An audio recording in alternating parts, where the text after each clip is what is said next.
International Conference on Learning Diversity 2020. It's a wonderful day, and I hope it stays blessed for all of us. As the first speaker at the inaugural session of the conference, I invite Chairperson Emeritus of Manavikas Kendra and Chairperson of the conference, Dr. Sharda Fatehpuria, to take the center stage, please, the presenter screen, and give her address to all of us. Thank you, ma'am.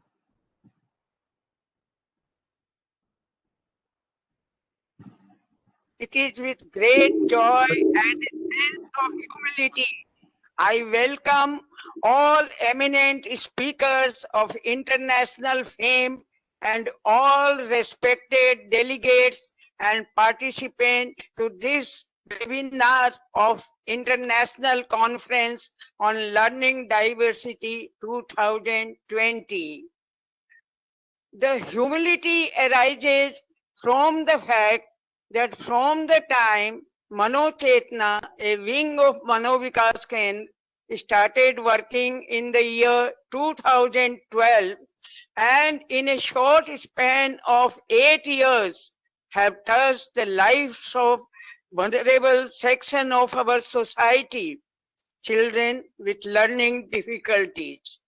Researchers have looked for resolutions of learning difficulties and associated emotional needs of this vulnerable group of children. Today, we have a to learn from research and the combined experience of all eminent speakers and learned delegates. I'm certain that at the end of the conference, we will come away empowered. Now, I hand over for further proceedings to Dr. Arundhati Sarkar, Director of Manochetna Academic and Research Center. Thanking you. Thank you very much. Thank you again. Welcome. Again, welcome. Thank you. Thank you, ma'am. Now I pass on the representative of the former head of the Department of Education, Professor Deboshree Banerjee, to give her address. She will also read out the address of our patron, Chief Patron, Vice Chancellor of Calcutta University, Professor Shonali Chakraborty. Madam, please take the center row. Thank you, Dr. Sarkar. Good morning and a warm welcome on behalf of the Department of Education, Calcutta University, to all our resource persons and also the participants. Before I start, I would just like to read out was not able to be a part of this webinar because of some urgent duty that was not right now. Reading out from her message, good morning. Though I could not be present virtually at today's International Conference on Learning Diversity due to some urgent administrative responsibilities, I extend my warm welcome to all resource persons and participants on behalf of the University of Calcutta. We are passing through a massive planetary crisis. Yet, knowledge sharing and exchange of ideas cannot come to a halt. Especially in times of crisis like this, the importance of achieving inclusivity and diversity in education becomes increasingly poignant. Manochetna Academic and Research Center has taken very important steps in nurturing and promoting this ethos of diversity in the education of children. It gives me immense pleasure to see that the Department of Education of my university has joined hands with Manochetna. This collaborative effort will surely help disseminate awareness among teachers, students, and broader public about educational diversity. I am certain that this international webinar will greatly enrich the participants and nourish their pathways of thinking. I wish this webinar a grand success. continuing on her lines, I also do believe when we are trying to bring about an inclusiveness in society and education, this webinar is going to enrich our students and the participants and make the world a better place to be, accepting students with diverse needs and their diverse learning abilities. Thank you. I would like to hand over the responsibility now to Dr. Sharkar.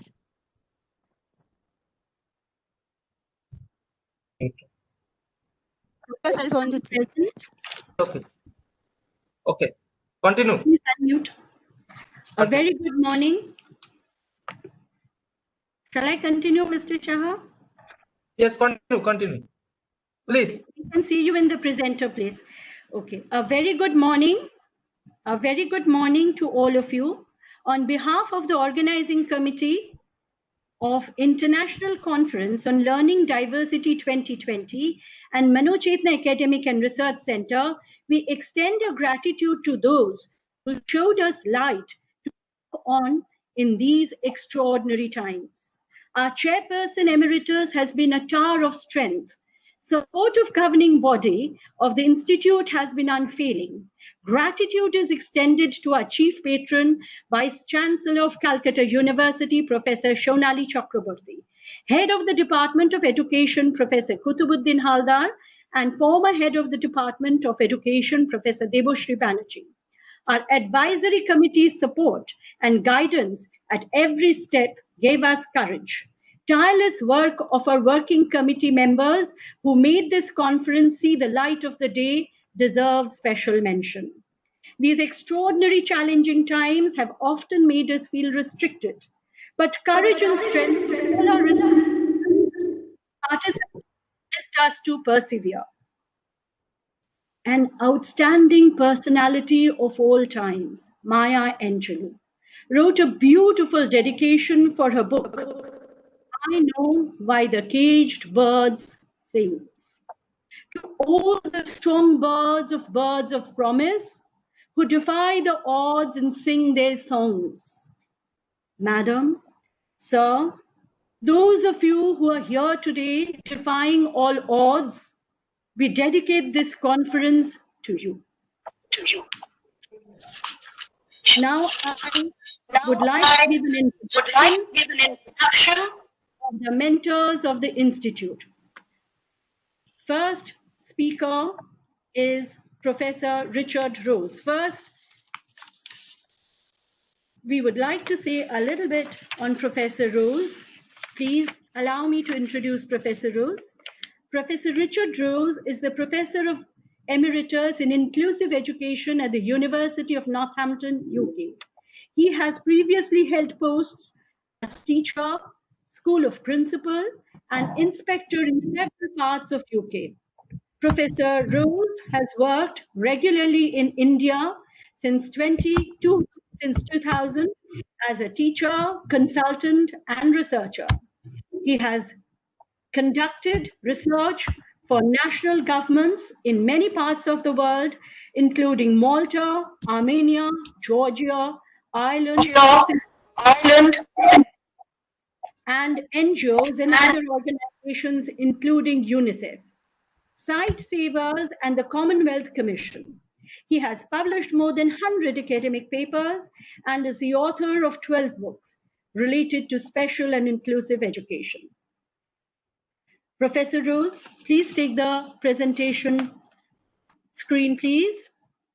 I request host to put Professor Rose as a presenter. I request to all participants during this lecture, please don't unmute yourself because I am sharing a PPT.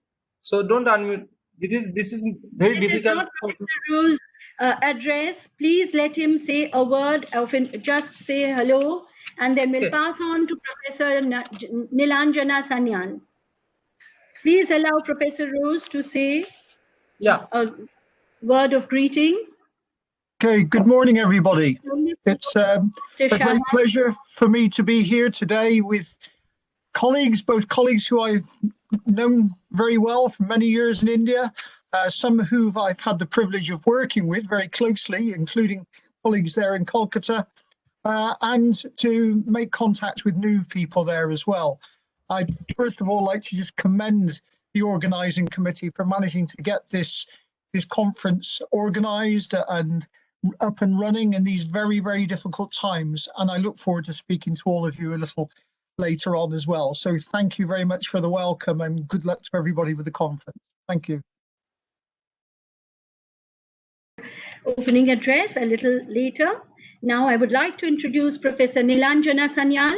Professor Dr. Nilanjana Sanyal is currently a retired professor and a former head of the Departments of Psychology, University of Kolkata. She's also practicing psychoanalysis for 7 years.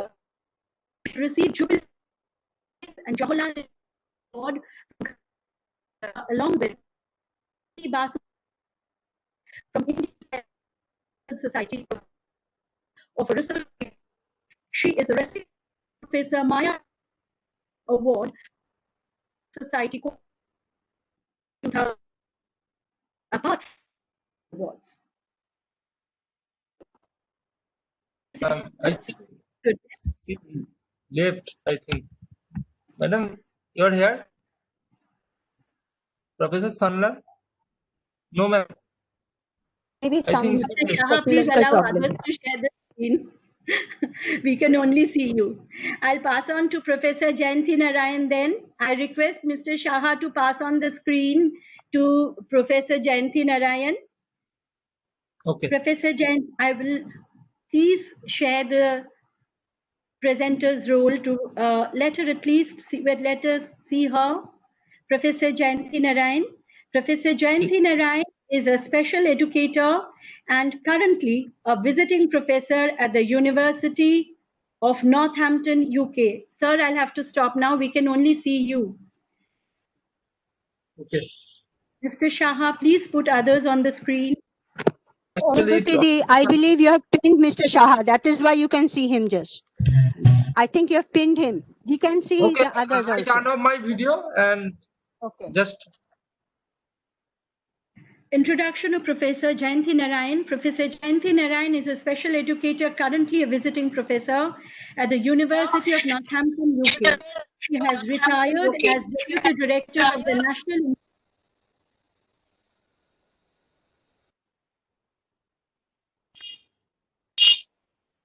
in the State University of New York, USA, specializing in education. University of New York, USA, specializing in another in education and PhD. She received Fulbright Senior Research Fellowship from postdoctoral program at Boston College, Massachusetts, USA. She was awarded honorary doctorate by University of Northampton in 2018. Dr. Narayan has been a consultant in special education in countries including Indonesia, Maldives, China, Bhutan, Cambodia, and hired by UNICEF, UNDP, WHO, and international agencies. She has numerous research publications in national and international journals of repute. Ma'am, please say a few words addressing the delegates. Good morning, everybody. Namaskar. I am very pleased to be among you.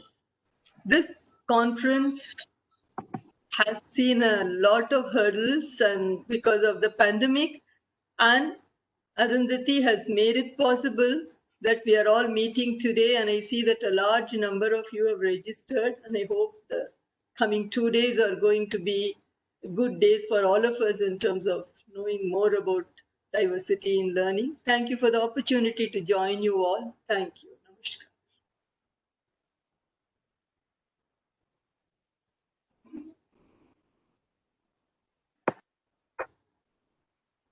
Now I welcome Professor Debashri Banerjee to start off the plenary session 1 and give an introduction to the chair, Professor Anuttama Banerjee. Thank you, Dr. Sarkar. We are going to start off with our first plenary session, which will be chaired by Dr. Anuttama Banerjee. I would just like to say a few words about Anuttama Banerjee. The people out here know her pretty well, but since this is an international conference, a few words about her. She is a consultant psychologist, an academic mentor, and a proctor columnist. She is attached to super specialty hospital and also associated with various academic institutions of repute. Her literary skills are also highly acclaimed in the field of contemporary Bengali literature. Dr. Banerjee will be chairing the session, which will be presided by Professor Rukhsana Solapurwala and Dr. Jamet. A few lines about Rukhsana Madam. She is a special educator by profession and has gained the experience in the field of special education for almost 3.5 decades. She is registered with the Rehabilitation Council of India. She, along with Dr. Murray Carney, were the pioneers in setting up the first learning disability clinic in Mumbai at Sion Hospital. She worked there for 14 years and now disability clinic in the Department of Pediatrics, St. G.S. Medical College and KEM Hospital, Parel, Mumbai. She runs a private clinic for children with special needs. She is the course coordinator for the postgraduate diploma in special education at SIES College, Sion, Mumbai. In September 2016, she was invited by the Institute of Neurodevelopmental Disorders, Sweden, to represent India on the Consensus Conference on ADHD. Rukhsana Madam, along with Tata Class Edge, has created an online course on learning disability, which is on the YouTube. Now coming to Dr. Johnson Jamet. Dr. Jamet is a professor at the School of Education for Bangalore-based course run by the University of Northampton, UK. He works with various reputed NGOs. He has numerous national and international. He has written in numerous national and international journals. Now, I would like to hand over the charge to Dr. Anuttama Banerjee. Thank you so much. I would like to congratulate the entire academic team of the Calcutta University Education Department and this collaborative effort, which couldn't have been possible, I'm sure, without Dr. Arundhati Sarkar and Manochetna. So my congratulations to this entire teamwork. And we are together in spite of our demographic diversities this morning. So I think it is already an environment where we can see that it's possible to come together irrespective of all the challenges that we have to face at this point during pandemic, during lockdown, and the rest of the other issues that we are facing at this time. So I would not take up much of time. I'm actually eager to listen to our esteemed speakers for this particular panel. Very quickly, from my own experience, what I have gathered so far, so I would just quickly touch upon certain areas which I am eager to learn from these sessions and this excellent international webinar. I think when we talk about diversity, when we talk about inclusivity, we have certain challenges definitely as a teaching person or as a mentor or as an faculty person.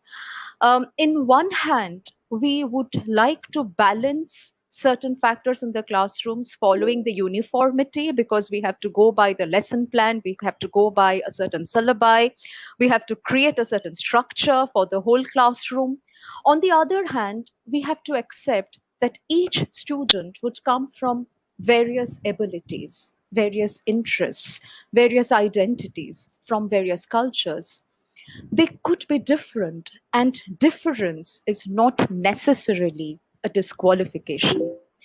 The moment we are looking at the students in the classroom, I think we as teachers, every time we have to remind ourselves that when we create a tentative structure, it is tentative. we can presume that, okay, this topic may take 3 classes, but we never know unless we start the journey. And while interacting with our students, while being in the classroom, there are certain infrastructural challenges, like we have to complete a certain portion within a certain period. And there are certain intrapsychic challenges that comes from us. I'm far more interested in that introspective process, and I'm sure in this webinar we would hear more about that. Within us, I mean, from our own self, at times the resistance comes. We are far more comfortable with people who are alike, who are like us, who are similar. Whenever we see somebody who's different in any capacity, we have difficulty in integrating those differences. That difficulty may stem from lack of knowledge.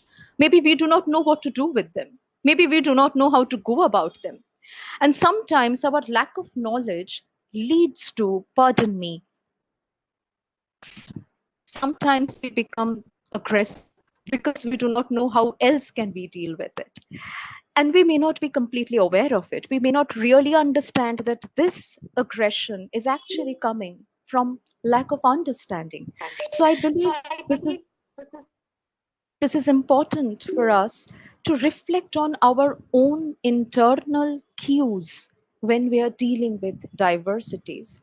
When we talk about diversity, I also believe that it is important to respect the diversity, to create a safe, non-judgmental space in the classroom, because when somebody achieves, it is not about the ability only. If we all, look back and think about our own academic days, the classes we enjoyed the most, the teachers we used to like the most, many of us have taken up those subjects because teachers have a major role to play in influencing the future course of our academic work. I'm very fortunate to share this platform with Dr. Nilanjana Sanyal. Nilanjana ma'am has been my mentor. I have learned a lot from ma'am, and it is my honor to be here when she is also present. I remember even in our academic days, we used to learn certain subject in such a wonderful way from certain mentors that we thought this should be our area of concern. This is where I would like to, proceed, because our mentors have motivated us to be who we are today. So I think we also have to kind of create that environment when we are dealing with students, when we are dealing with particularly younger minds, and we are part of their formative days. We have a huge responsibility there.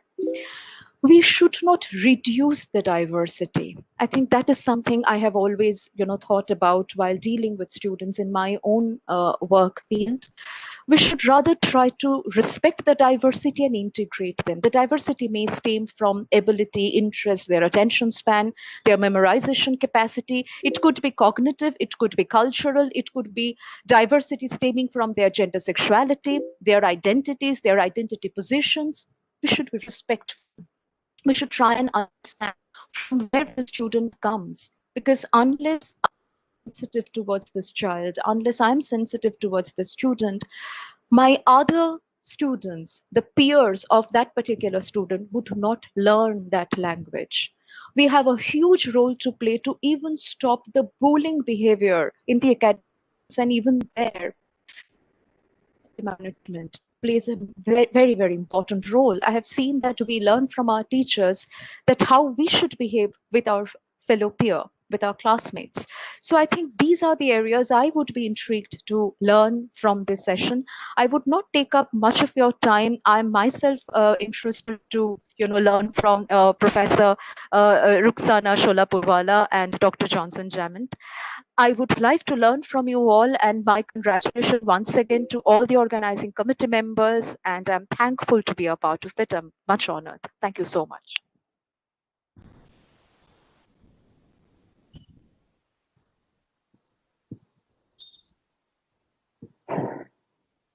Yes, madam. Yes. Anuttama ma'am, would you kindly invite the first speaker of your session? Yeah.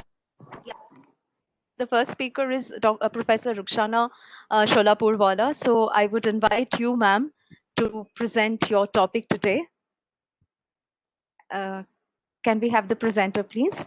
Professor Ruxana Sholapurwala. Yes. Good morning, everybody. On the onset, am I audible? Yes, you are audible. On the onset, I would like to thank Manochetna and the Education Department of the University of Kolkata to call me for this grand conference. Well, today the topic is diversity in learning. What is diversity? Diversity is a fact. Inclusion is an act. In diversity, in a classroom, it's understanding each student who brings unique experiences, strength, and ideas.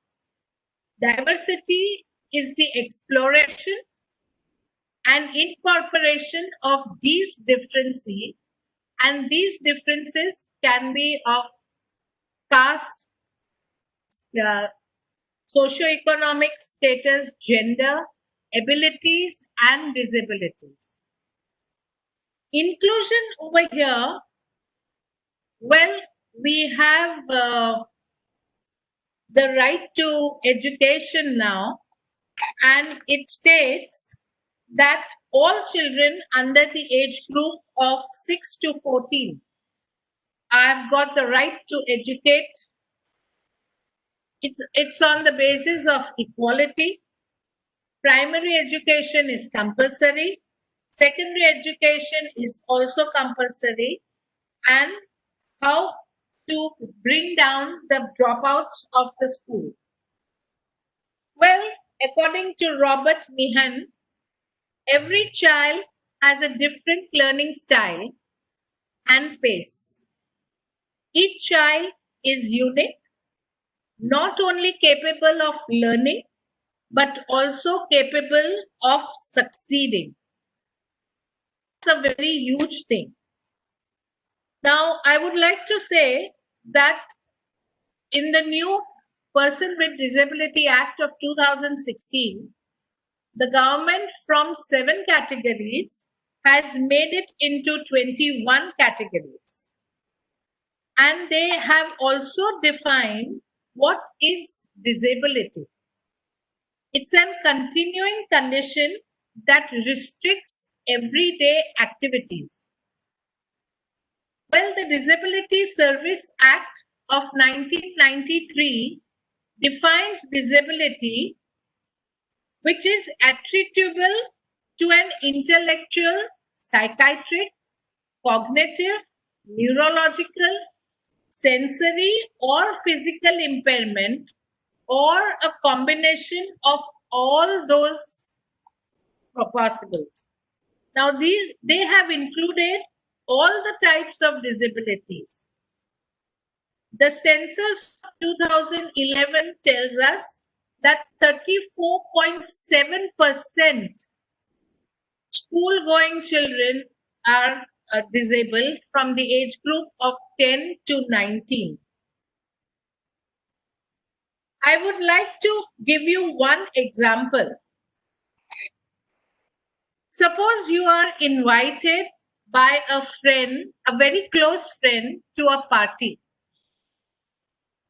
And all of a sudden, a very close cousin of yours has dropped in and who is going to stay with you overnight. Now you are in a dilemma. What will you do? Of course, you will ring up the host and say, look, this has happened. Can I bring my cousin along with me? And she is going to say, definitely bring her back. Bring her. There is no problem.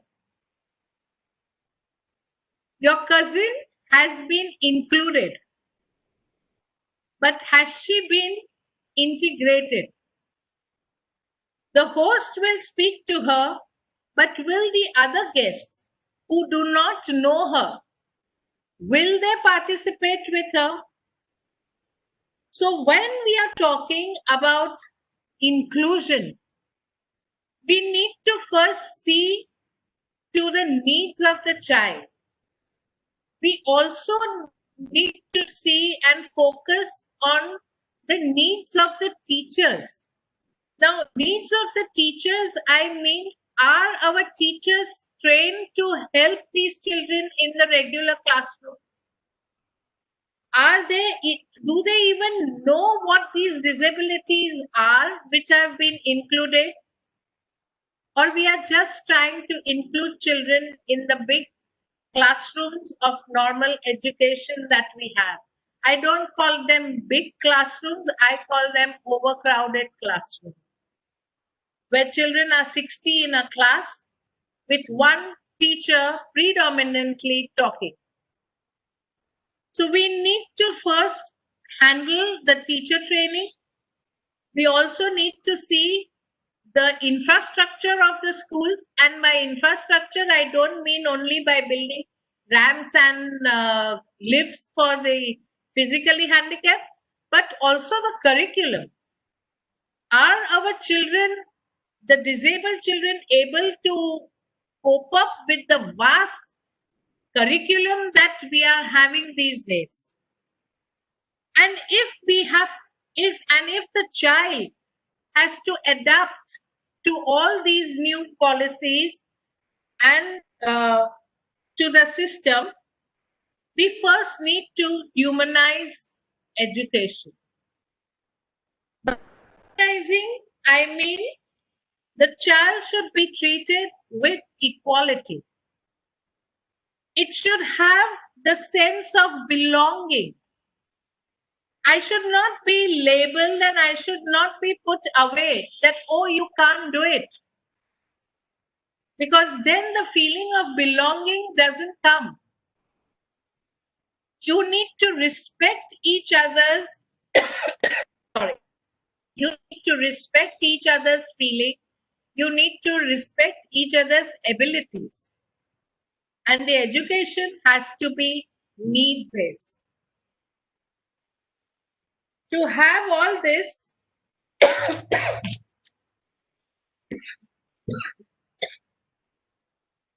there are certain principles of teaching for inclusive education, and that is, we all need to understand that all children are special and no one is ineducable. Lots of involvement and commitment is required from the part of the teachers. You have to keep the interest of the child first. You need to teach in small portions. And you should emphasize more on accuracy and understanding rather than the speed and the memory. So the three main factors for inclusions are the infrastructure, the teacher training, and the evaluation system. Just putting them together, I don't know whether we are doing it right. But yes, we have made a step further by at least putting them in a regular school and not asking them to leave the school. I would like to end here by saying today's children are tomorrow's leaders, and it is our responsibility to see how they function. Thank you.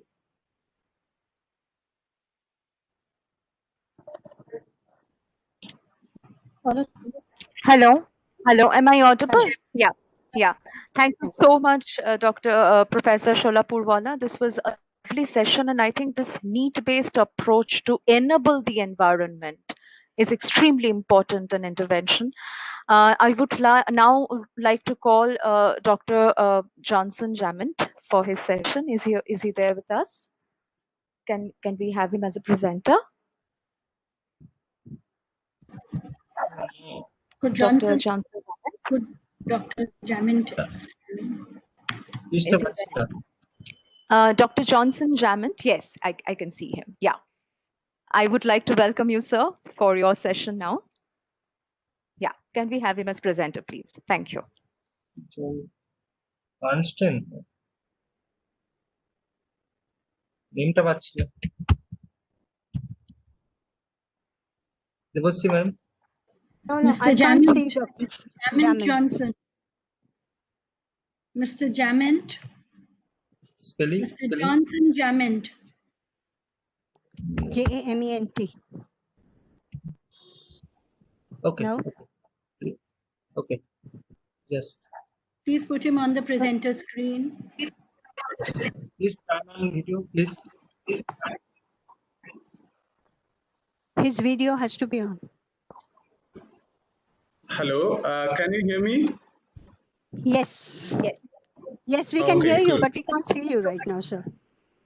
I think there may be a network issue here. Is it okay if I speak now? Sure, sir. Sure.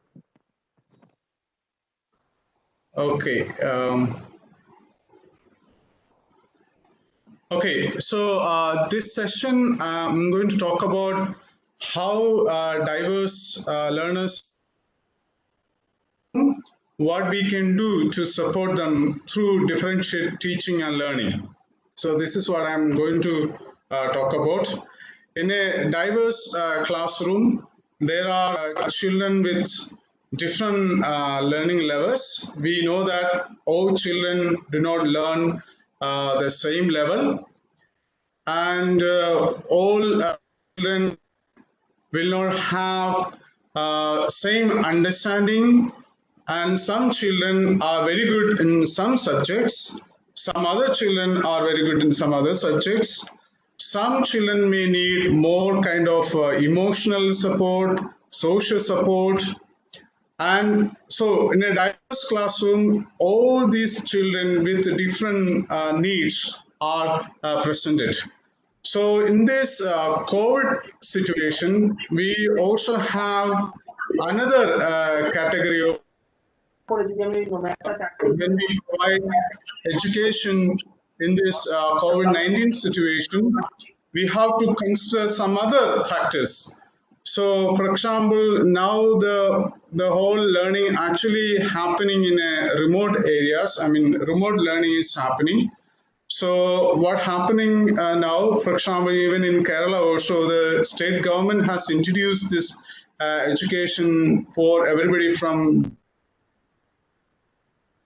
Education is happening remotely.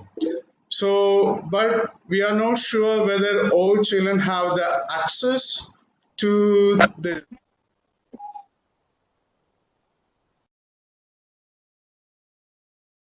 for example, computers and tablets and online portals, virtual lesson facilities, or radio and TV sets. We are not sure. So, for example, if I am talking about coastal community also, I can see that not all children have all these resources. At the same time, even if they have these resources, their environment may not be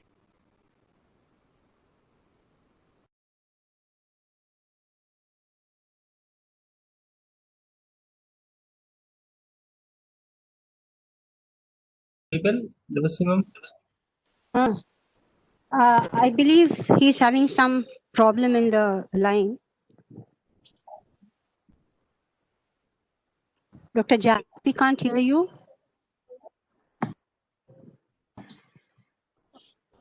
Professor Banerjee, Anutama Banerjee, please take over. Issues are not considered. Yeah. The other would be limited internet access hinders learning even further. So there is a lack of other additional support and care. So this is the situation now.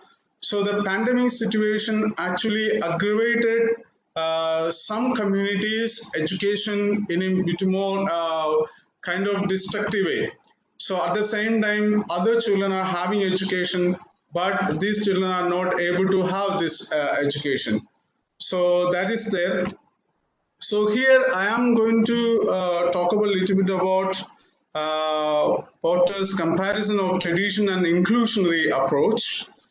So according to him, in a traditional approach, we may focus more on students, so the individual students, rather than a classroom. So for example, an inclusive approach actually focuses on classroom. So we are trying to fit the children in that classroom. So we make arrangements like the previous speaker actually mentioned about infrastructure and teachers, how teachers actually model herself or himself to accept that child or involve that child in learning. So in inclusive approach, we are focusing more on classroom rather than more on students in a traditional way. In traditional way, we also focus on the assessment of student by a specialist. Often this specialist actually come from outside the school system. So for example, a psychologist or a therapist. So these kind of specialists do the assessment. But in an inclusive approach, we examine the teaching learning factors. So for example, how children learn. What are the factors actually hinder the children's participation in learning? These factors we focus more in an inclusive approach. In traditional approach, we also focus on diagnostic or prescriptive outcomes, more often like a checklist. So you do this, you do that, then the child will be doing better. So these kind of prescriptive instructions are coming. But in an inclusive approach, we focus more on collaborative problem solving. So that means the children and the teachers and work together to learn something. In traditional approach, we focus on student programs. So meaning that we are trying to make a system which is good for the child, or maybe we are focusing more on the student centered.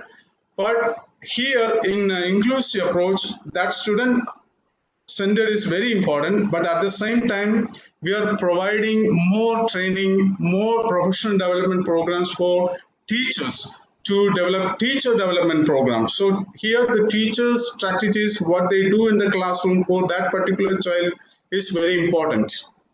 So again, in traditional approach, we focus more on placement in an appropriate program. For example, we may say, oh, this kind of program is actually exclusively for this type of child. Therefore, this is not conducive for the other children. But in an inclusive approach, we adapt and we develop a kind of supportive regular classroom environment for the children. Can you hear me?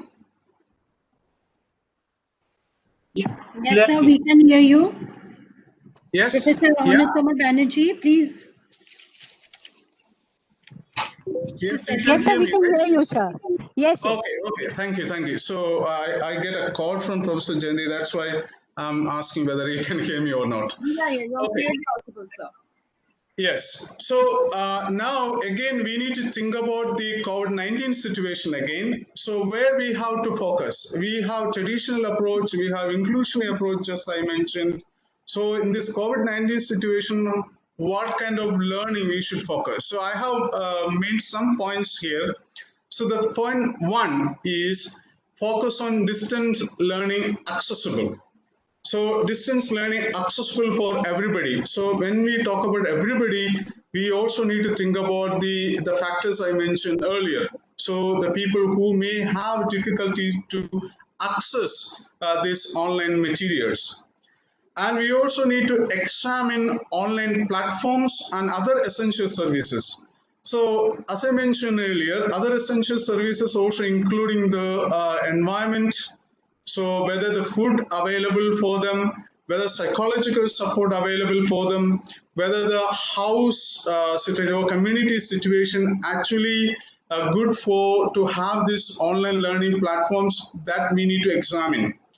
So what's happening currently here in classrooms, I mean, the online platforms the teachers are doing here in Kerala, they do sessions, which is teacher-led, then ask the students to do some activities based on half an hour teacher-led materials. Then they send back to the teachers and teacher assess. That's what's happening. So, but the problem with this that, so who will monitor what the child is doing? What about if the parents are not able to support that child to have that learning engagement when the child is asked to do independently? because we need to keep our social distancing and etc. So it may continue for some time. So what I suggest is what we need is a kind of community-led education programs, because we may need to think about whether the community is able to support that kind of learning for them. So we need to identify the people who are able to provide support those children who are finding difficulties to access this online teaching materials. So therefore, I suggest it is also, we say that inclusive setup is the strategies for teachers. Here I say we need strategies for community. So meaning we need to equip the community to access this learning and make learning relevant to their community needs. Especially this has particularly become important in pandemic situations. Therefore, I also advise or suggest we need to have this adaptive and supportive regular online programs, as well as we need to have a kind of development of physical environment which is available for them. So for example, when you think about the noisy environment, so can we reduce the noisy environment? In order to have this, you need to educate the community. So this is where I think we need to move forward in a COVID-19 pandemic situation. So I have two more aspects to say, then I can stop. So people, when we talk about diversity or learning diversity or diverse classroom, we often talk about differentiation. So what we say, differentiation means diversity. So differentiation is a process where the teachers actually prepare themselves. That is why we need more teacher training, like previous speaker mentioned. We equip teachers to meet the need of the child. So what we are trying to do is we are trying to develop an inclusive or progressive society through a curriculum we set. Then we choose appropriate teaching methods to match an individual child's learning strategies or learning styles, most often within a group situation. So what differentiators do, they do 5 things. They do variety of programs. So they do change their approach towards student, approach towards the classroom. They prepare different learning programs or learning activities for different children. They often accredit children's ability rather than focus on children's deficits. They also accredit or recognize children's efforts they make to understand something. Therefore, it involves a lot of learning and understanding. Then also we evaluate their efforts they made in order to have this value added to the quality of teaching and learning. So this is the way we forward: variety, accreditation, learning and understanding, and evaluation. This way we make our teaching learning which more quality, and also have a kind of inclusive classroom as well as an inclusive society. Thank you for listening to me. Thank you so much, Dr. Shannon. This is a wonderful session, and what I really appreciated in your session that you talked about the existing situation. You know, you are talking about the existing COVID situation, and while imparting online lessons, how we can be extra careful about being sensitive to the diversities. You have wonderfully incorporated that part. And I think maybe in our next other sessions, I mean, we would end this session here. This is the first plenary session, which would end with Dr. Jaman's a wonderful speech. And I would also like to thank once again Professor Ruxana Shalapurwala, because this session gives us at least the basic premise from where the whole webinar can take off. And I believe in the other sessions, we would also learn that at this point, when online classrooms are the only available option, where the classrooms are visiting the students, how can we be extra careful, extra sensitive to those who are otherwise silent in the classrooms, who are otherwise invisible even in the regular classrooms? So I think maybe the most silent, the most shy, the most comparatively the person who's otherwise, behind the backdrop, how can we identify them? How can we be next to them emotionally? Yes, physical distance is there, but social distance is not something that we are looking for. So how can we be socially more inclusive in this today's time?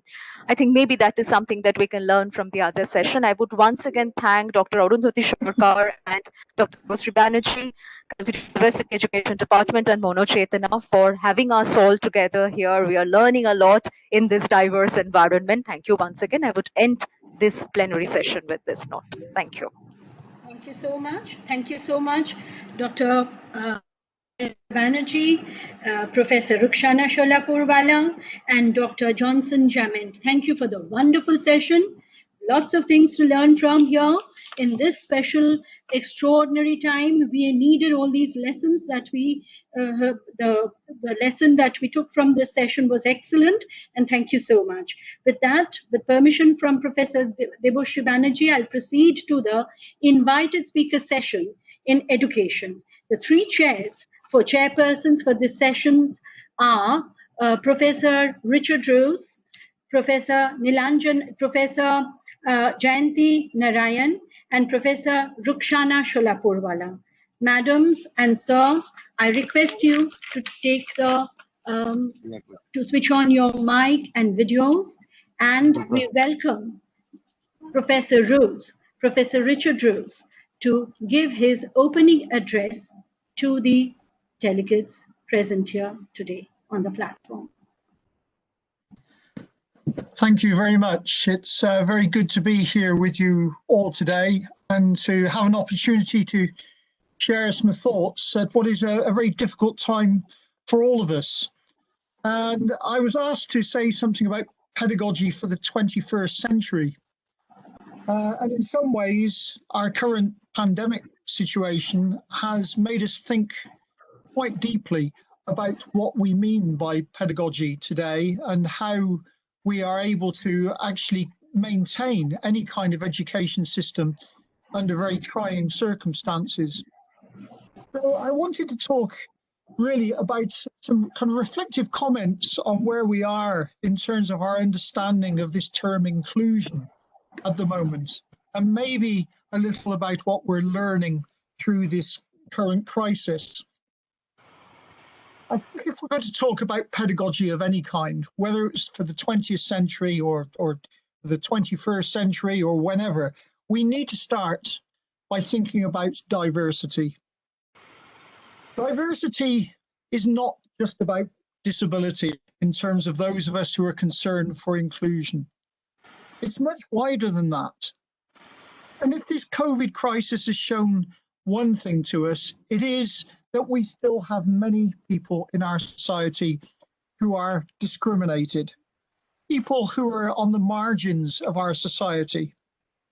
If we look at the figures internationally for people who suffered under this pandemic, there's a disproportionate number of people from marginalized groups, people from poorer communities, the elderly, people from ethnic minorities in my own country are far more at risk than the majority white population here. Diversity is something which is coming very much to the forefront at the moment. And we need to educate ourselves far more about the difficulties that some of our communities face living in a multicultural society. We need also to consider what this word respect means. Unfortunately, in many instances, it means paying lip service. It means expressing our concern. But we've been expressing our concerns for people who have been marginalized, whether through disability or through gender, through sexuality, through caste or tribal status, for many, many years now. We've had successive legislation. We've had successive international agreements, from the Salamanca Statement, for instance, which, you know, when you consider how long ago that was, 1994, a tremendous time ago, and yet we seem to have made stuttering progress towards any kind of truly inclusive society. So this notion of respect for diversity is the first point that I would actually emphasize. Respect isn't just about benevolence. Respect is about recognizing the value that people have to make to our society, that everybody can contribute. The great Indian economist Amartya Sen, along with the American colleague Martha Nussbaum, in their call for social justice through what they call a capability approach, have emphasized that we need to be looking at the capacity of each individual and to recognize that everybody has something to contribute to our society and nobody should be valued any less than anybody else.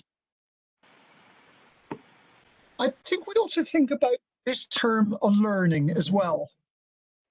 We've been quite good, I think, in recent years as educators at looking at issues of access and listening to colleagues already this morning. And my colleague, Dr. Johnson-Jament, has actually mentioned issues such as differentiated instruction, planning for individual needs. And we've become quite effective at this in many instances. However, the thing that we have actually forgotten to address is what the purpose of our education actually is. Holistic learning means that we don't just teach children academic subjects, we don't just teach them to jump through the hoops of our examination system, but we teach them what it is to be a member of a community and a member of society. This is being brought home to us at the moment very, very strongly, certainly in my own country, where we are actually recognizing that some of the skills that people weren't taught at school, but have learned through their families and have learned through the kind of societies that they live in, they are making an enormous contribution to the social well-being and the fabric of our society. This relates to this point of elitism. I see this in India as much as I do in my own country, in fact, possibly even more. We've created a system where we believe we know what the education system should be creating high-achieving academic individuals, creating people who are going to be the leaders in our society. And there's nothing wrong with competition. I have no objection to that. And I have certainly no objection to people achieving academic excellence. Those of us who work in universities are dependent upon those who strive for academic excellence. But actually, when this has come to a point of devaluing other kinds of learning and other kinds of skills, we're in danger of fragmenting our society. For example, I come into contact, when I'm in India, I come into contact every day with auto rickshaw drivers. I put my life in their hands, sometimes quite literally, and sometimes feeling a little unsafe, I'll admit. But actually, I come into contact with these people every day. They provide a service which is absolutely critical. If, for instance, all the auto rickshaw drivers went on strike, Bangalore would grind to a halt. And some days I think that might be a good thing, actually. So, you know, but the auto rickshaw drivers that I've traveled with, it's good to get into conversation with them quite often. Many of them are far more educated than you think. They know things that you and I can only just imagine. I depend upon these people. And yet, in the eyes of the Indian education system or in the eyes of the international world, these are not seen as educated people. They are at the bottom end of the hierarchy of values that we place on individuals in our society. And for me, that is a tragedy. I hope it never happens, but if all the brain surgeons in Bangalore go on strike tomorrow, a few people tragically will suffer greatly. But if all the auto rickshaw drivers go on strike, as I say, the place will grind to a halt. And yet we value one person far more than we do the other. What I suggest we're valuing is not the person, but the qualifications that they have, their education. And that's not what I came into education for. I came into education believing that it was a great leveler, It provides people with opportunities. It provides them with a chance to contribute to society and to make a valid contribution to the communities in which they live. But we also need to encourage collaboration. We need to encourage collaboration between all partners who have a vested interest in improving our society. So that means that as teachers, for instance, we have to engage much more with the communities that we purport to support. We actually have to try and understand what the lives of these people who we're concerned about are. I was principal of a school for a number of years, and I remember very well saying to some of my teachers, we're in a very privileged position. We teach children, many of whom have difficulties. You know, I teach a child with cerebral palsy, but at the end of the day, I go home and I go back to my family and I don't have the pressures and strains that the family with this child have. Let's try and understand the kind of situations that these people are living in. I want to go back to the current crisis and just finish in a few minutes with some reflection on what this has shown us about the notion of inclusion. Along with my colleague, Professor Janti Narayan, who's with us today, I've been recently working with a team of young researchers across several of the Commonwealth countries, so countries in Africa, and a colleague from the northeast of India.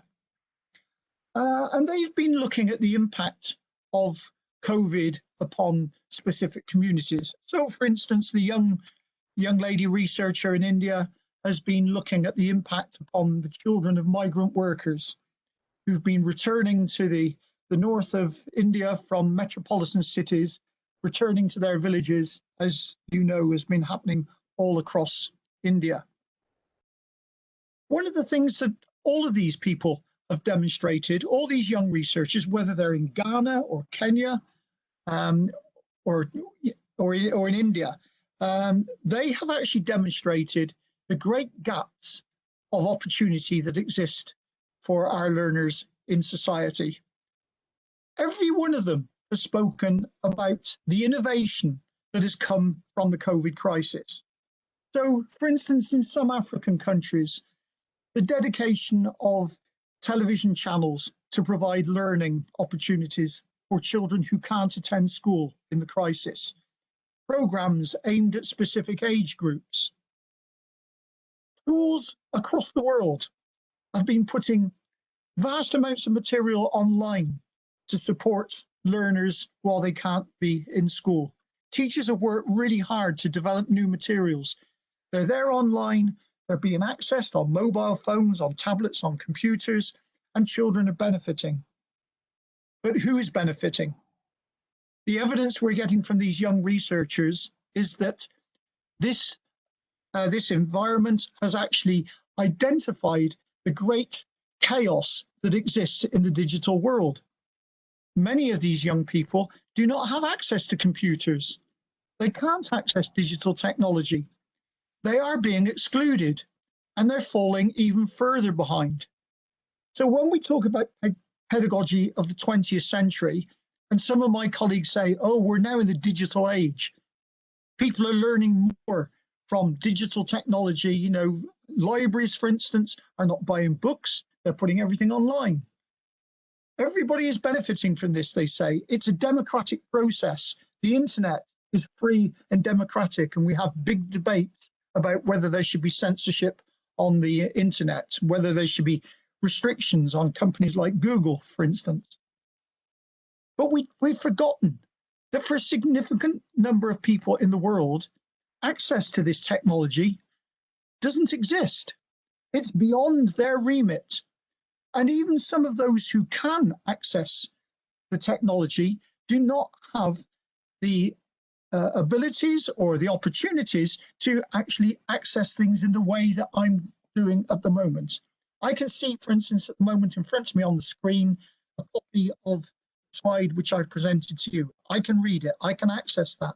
But of course, there are many people who might have this technology for whom this means very, very little. We have a real crisis at the moment in terms of this pandemic. But I would suggest to you that one of the things that this crisis is doing for us is showing us that when we talk about pedagogy for the 20th century, we need to talk about pedagogy for everyone. At the moment, we're continuing to exclude people because of our lack of respect for their diversity, because we do not respect the holistic aspects of learning, which includes community engagement, social needs, because we're pandering to those of, including myself, and I would suggest most of you, who we would describe as the elite, who have these opportunities to engage in this way. And we're not being really collaborative at the moment. We've become quite selfish in the way that we're addressing this crisis. So every teacher a teacher conclusion, but that actually means that we have to become inclusive in terms of our teaching approaches, as well as just the lip service we pay to those who we think actually need our expertise. So I hope I've given you a few things to think about there, and look forward to hearing what the other speakers in this section have to say. So thank you all very much. Thank you so much, Professor Rose. Now, I'm sorry, Mr. Bernstein, after the wonderful lecture delivered by Professor Rose, for which we have to thank him, we have Mr. Robert J. Bernstein. Sir, we are sorry, we've encroached on your time a little bit, but we are extremely thankful for the lecture delivered by Professor Rose, and we're looking forward to yours. Mr. Robert J. Bernstein has been treating children on the autism spectrum for more than 30 years. He shepherded his son, who is on the spectrum, through college and graduate school onto a successful career in computer electronics. He consults for numerous organizations, including National Council on Alcoholism and other drug dependencies, and was publicly acclaimed for pioneering table tennis as a means to facilitate social interaction among young people with autism. His work with previously nonverbal child, whom he helped learn to speak, was documented in New York Times. He has appeared on Deepline NBC, National Radio, hosted Educating Your Child, a call-in radio show, and conducted dozens of seminars and presentations, including first responders and individuals with autism, averting crisis and presenting disastrous consequences. The first conference of this kind in Winchester. He received the graduate training at Teachers Training College, Columbia University, and lives in New York. Sir, the presenter screen is now to you. Thank you so much, and thank you for inviting me. And I'm glad I represent part of the diversity in this group. And I really want to gear my remarks to teachers and parents. I guess we're all teachers, right? Because teachers and parents are really have the most effect on our kids. And what's been remarkable for me with this COVID crisis, like Professor Rose was saying, the benefits of COVID is that when I'm working through Zoom or, whatever you have with WebEx, when I'm working through Zoom and I'm working with the teacher or a parent with the child, I'm instructing that parent in my method to work with the child. I'm working through the parent to work through the child. The parent is empowered with the method that I'm using, and whether it works, and if it doesn't work, we talk about that too. So it's really fascinating that we're talking about parent training and teacher training. Here I am directly. I'm conducting the session, but it's through the parent or through the teacher or through another therapist. So it's really an amazing thing that's happening. But the topic is diverse learning. We know kids learn in different ways, but kids also not learn in different ways. And I'm reminded of a child who was in the classroom, and the teacher comes over to this child and try to help him work with math. And this child has a tantrum, throws over the desk, kicks the garbage can, runs out. He misses an hour and a half a day. I know this firsthand. I was at the school. An hour and a half a day of instruction.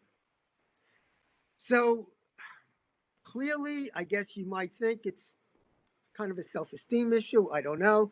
It's a behavior problem for sure. Now, the kid loves baseball.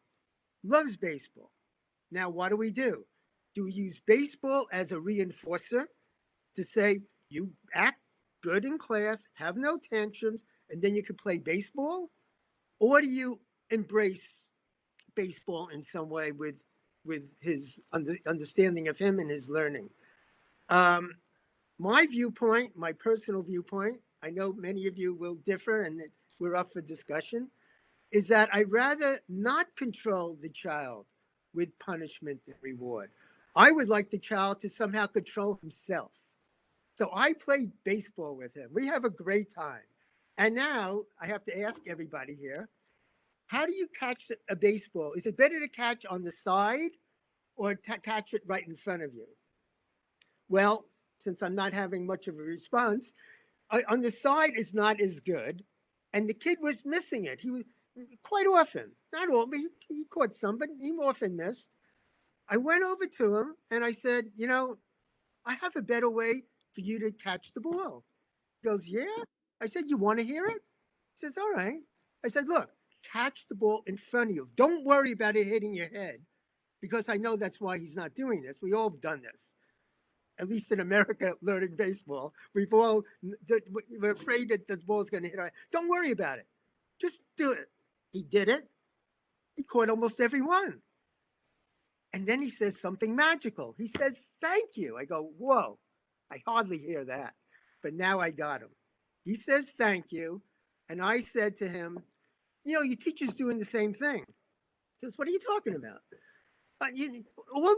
All your teacher is doing when she comes over to help you with math, she's trying to show you a better way of working, just like I'm trying to show you a better way of catching the ball. He goes, what? Yeah? I said, yeah. He goes, oh. So what? I said, what do you think? He says, yeah, all right. I said, all right. Now, here's the important part. I asked him, what should the teacher say to you tomorrow when she approaches you? I'm empowering him. I'm empowering him to tell me to tell the teacher what to say. I call up the teacher that night. I say, look, go over to him and, during math, because that's what we talked about, and say to him, I have a better way for you to do that problem. Okay, because when I asked him, that's what he told me to say. I asked him what to say. He said, just tell her I have a better way for you to do the problem. I gave her the exact words. She was happy to do it because he had a kid an hour and a half losing class every day.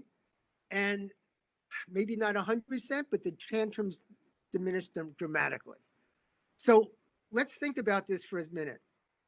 You can look at the behavior and try to change the behavior with no tantrums, with some kind of reward punishment system, or you could look at what might be underlying the behavior, which is kind of a self-esteem here, empower the kid for his own learning, it better increase the relationship with the teacher, and I hate to say this, but he's becomes relatively happy instead of miserable.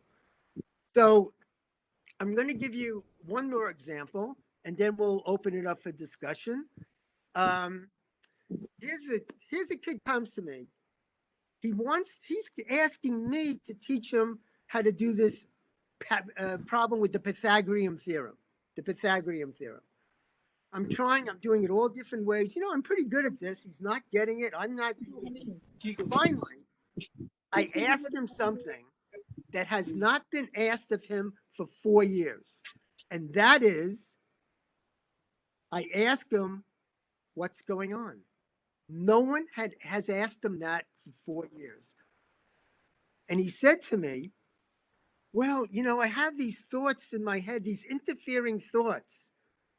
And I said to him, well, you know, if I find a way, if I have a way of kind of calming those thoughts down, what do you think? He said, that would be great. Now, let me just tell you this as an aside. This kid, he wanted to study for the college entrance exams. Smart kid. He was in an intellectually disabled class. That means an IQ under 70. We used to call these kids mentally retarded. How could he be in an intellectually disabled class? Because of these interfering thoughts, he didn't perform well, he didn't test well. This went on for 4 years. This went on for 4 years that he kept on saying, I don't belong in this class. So for 4 years, he got lower and lower and lower. The system put him down and down and down. And he was in this intellectually disabled class. And he tells me, so what do I do? Now what do I do? He says he has his interfering thoughts. How do I calm that down? So I thought of what profession is best at calming down these thoughts in his head. I got a yoga person in there. I got a yoga teacher to come in. She did her thing with him for about 20 minutes. I gave him a, you know, similar math problem. He did it without a question, without a problem. The mother took the education system to a hearing. She was so upset. I testified and I said, you have taken this child's youth away from him. It was that kind of situation. But here's the lesson. This is a really important lesson. And that is, again, if we look at the kid's ability to perform and try to, you know, teach him what he's trying to learn or what we're trying to teach him, right? We're in charge of what he needs to learn instead of, if you're not learning, how about just asking the kid? Now, this is an example that doesn't work with all kids, but wouldn't it be interesting to find the underlying reason why a kid can't learn if you just ask him? It worked in this case, and he told me. So I have plenty of stories, but I really would like to hear the questions from people and entertain them.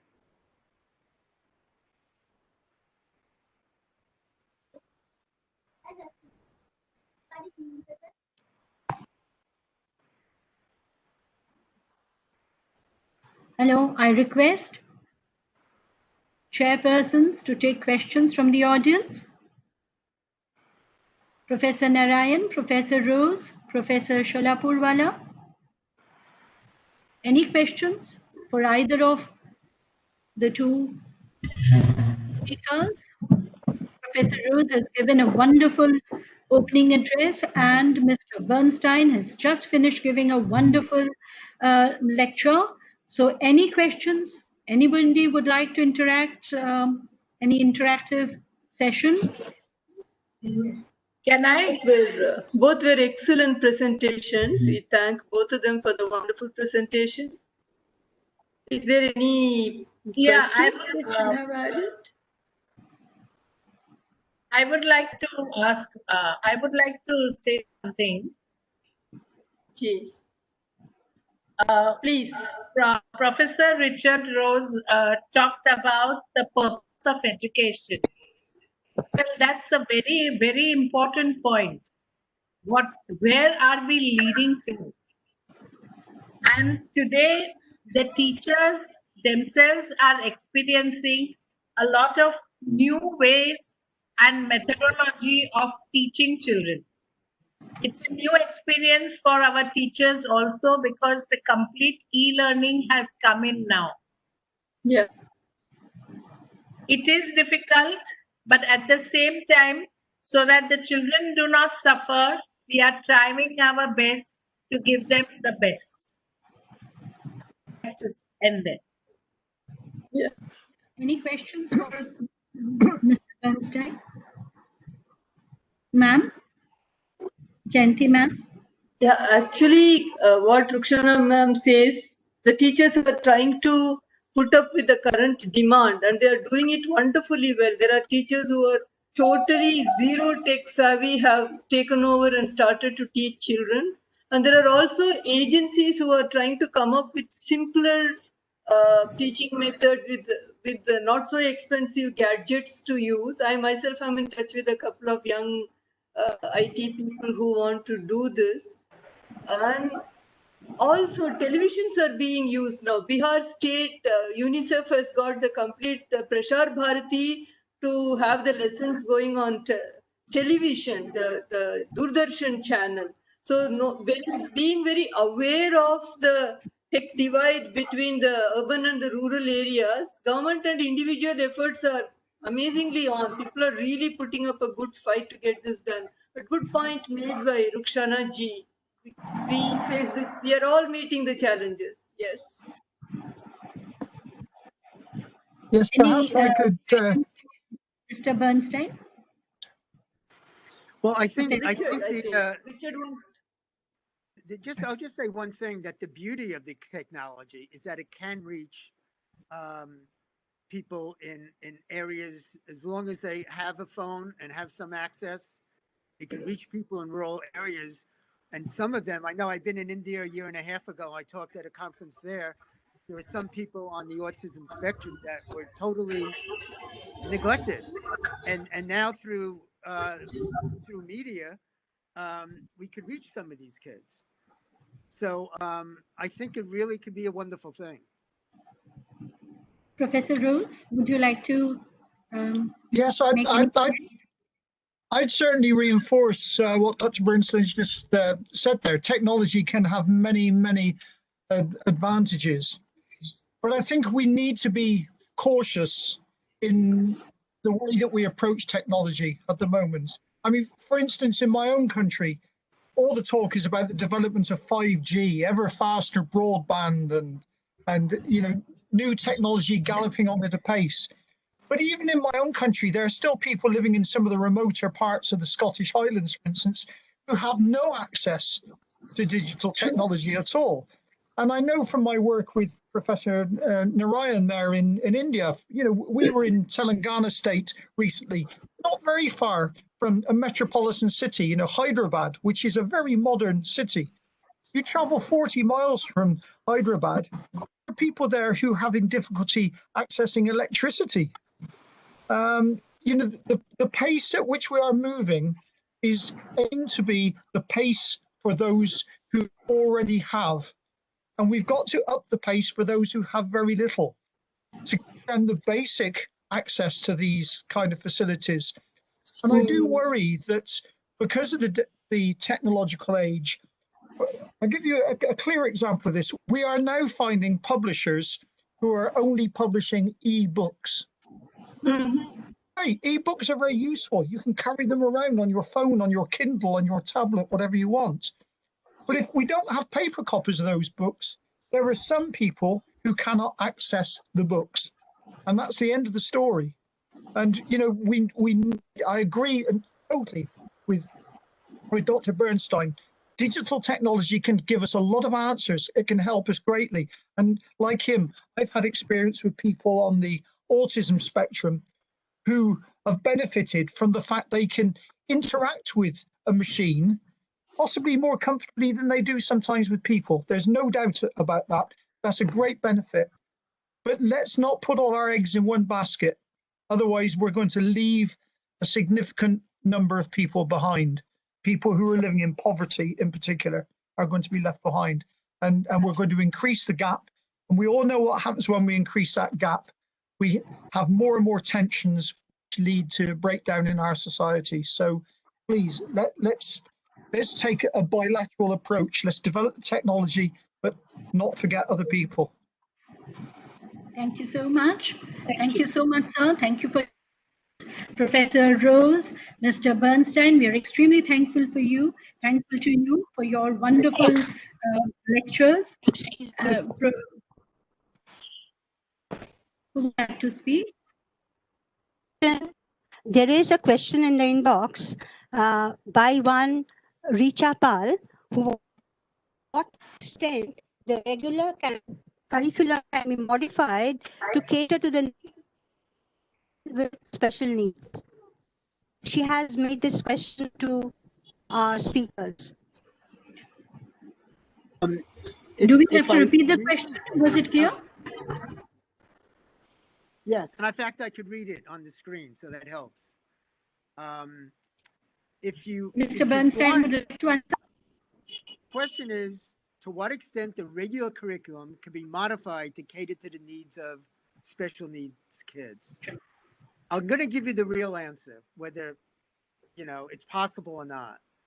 The real answer to me is that you need to understand each kid who is in that classroom, that inclusion classroom or that regular classroom. You really have to understand how they learn and what kind of way that they learn best and what may throw them off. There are dozens of things that we really have to assess. I'll give you a simple one. Sensory sensitivity. A child, there's a lot of noise and a lot of light, a lot of people. I have absolutely brilliant kids with reading Sid Arthur every session, but he cannot be in a classroom with just a lot of noise, a lot of children. It creates so much anxiety. So let's see if we could accommodate them. I'll say one more thing about this particular kid, that there was assignment saying, a writing assignment saying, look at your favorite video or your favorite TV show and write about it. It's a writing assignment.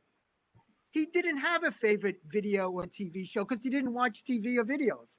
He wanted to ask the teacher if he could write the assignment on his favorite book.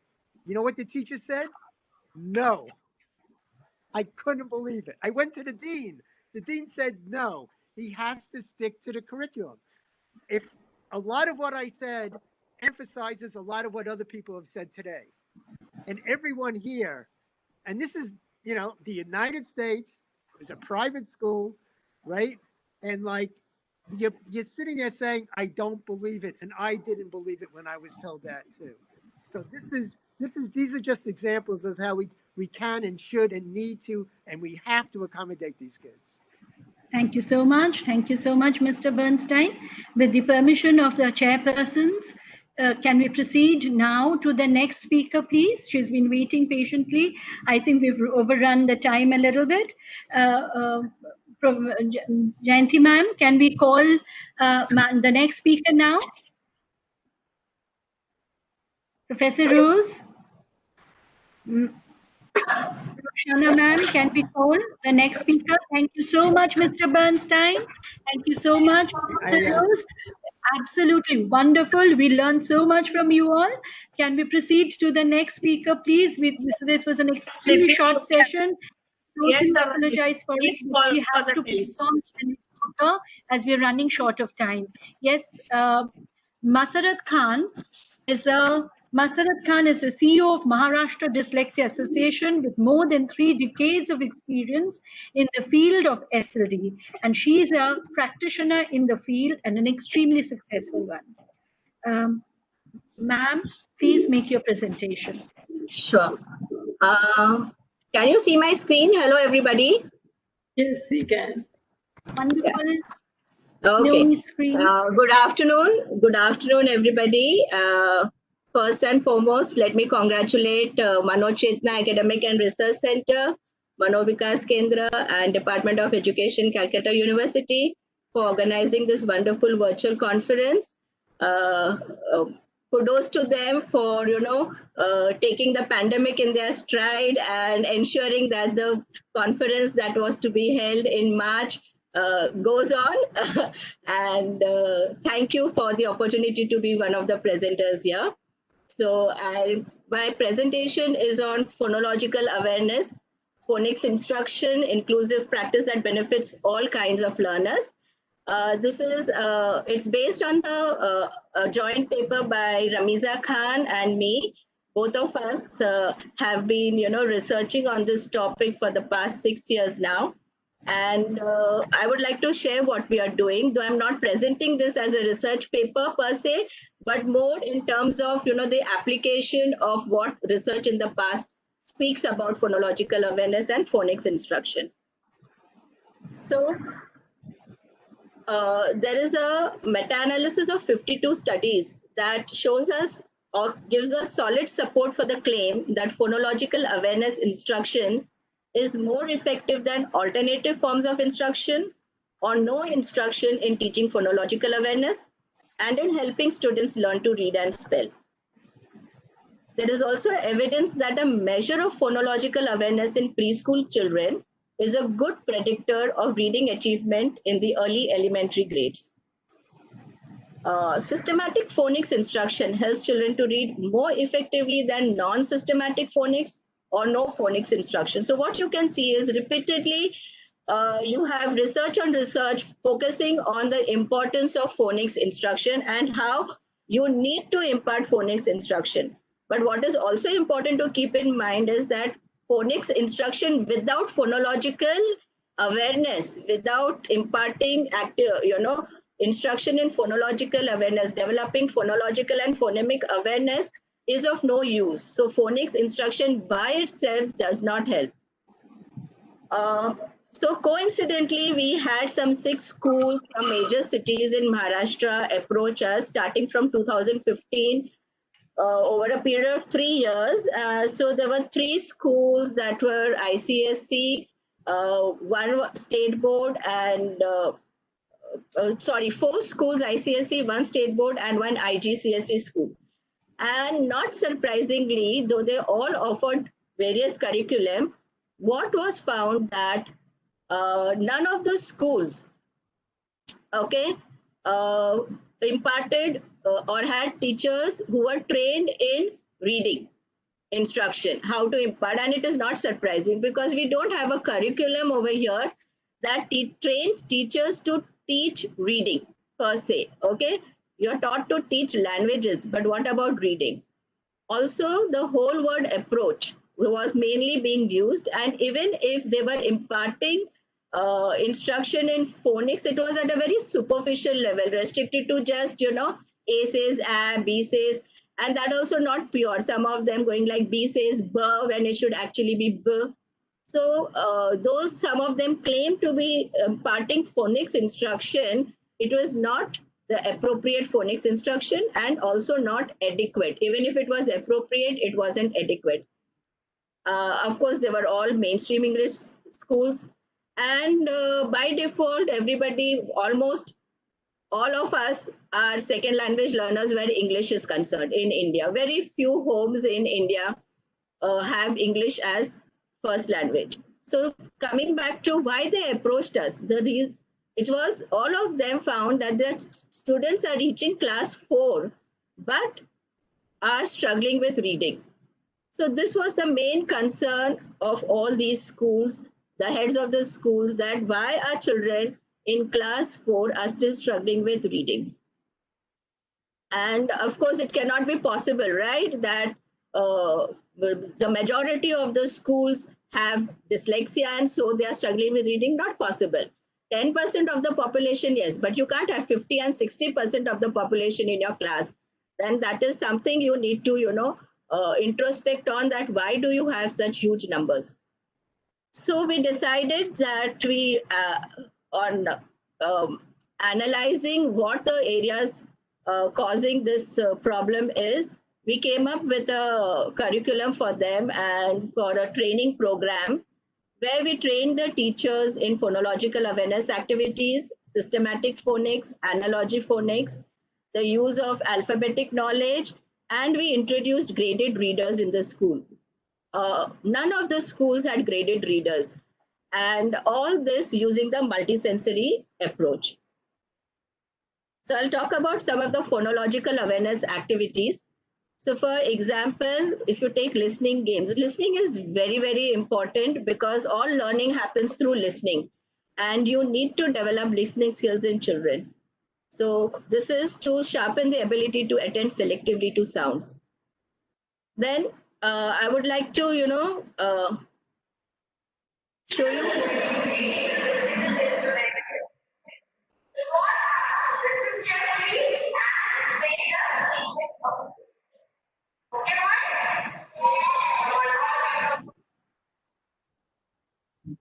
Okay.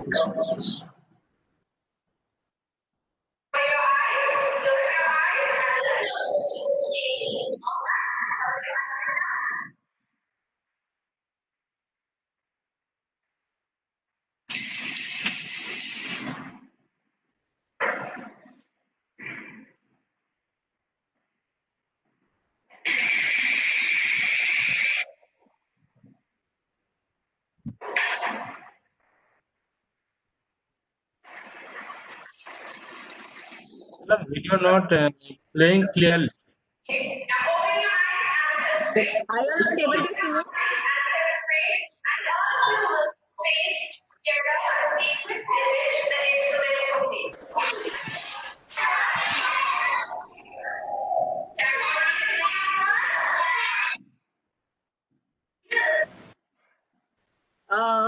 I'm sorry, wasn't it clear?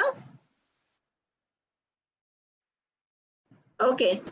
So this was just a glimpse into how listening games are introduced to sharpen the listening skills. Then poetry, songs, and jingles. Here you use them to enhance their awareness of sound patterns of speech. I hope this video works.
Okay, so these were some of the variations of rhymes and activities in rhyming words. And word rhyming is introduced to evoke the realization that almost any word can be rhymed, not just those in other people's poems. So these are some of the activities in the class done. Rhyme stories to teach the children to use meaning and meter to notice and predict rhyming word. And this is teachers are very creative. They have created this rhyme story. So for example, the word introduced is all, and so you have a rhyme story for all. So this is a boy, his name is All, he is not tall, he is small, and so on. Then you have phonemic awareness activities like phoneme isolation, where you have to recognize individual sounds in words. So for example, the first sound in grape. Okay, so that's good. Phoneme identity, where you recognize the common sound in different words. So the sound that is the same in balloon, bundle, and bush. So that's B. Phoneme categorization, where you recognize the word with the odd sound in a sequence of 3 or 4 words. So which is the word that does not belong? So the word is cup. Okay. Phoneme blending, where you have to listen to a sequence of separately spoken sounds and combine them to form a recognizable word. So for example, if I say bat, they should be able to say it is bat. Then phoneme segmentation, where you break a word into a sound by either tapping or counting the sounds, or by pronouncing and positioning, or maybe using your fingers.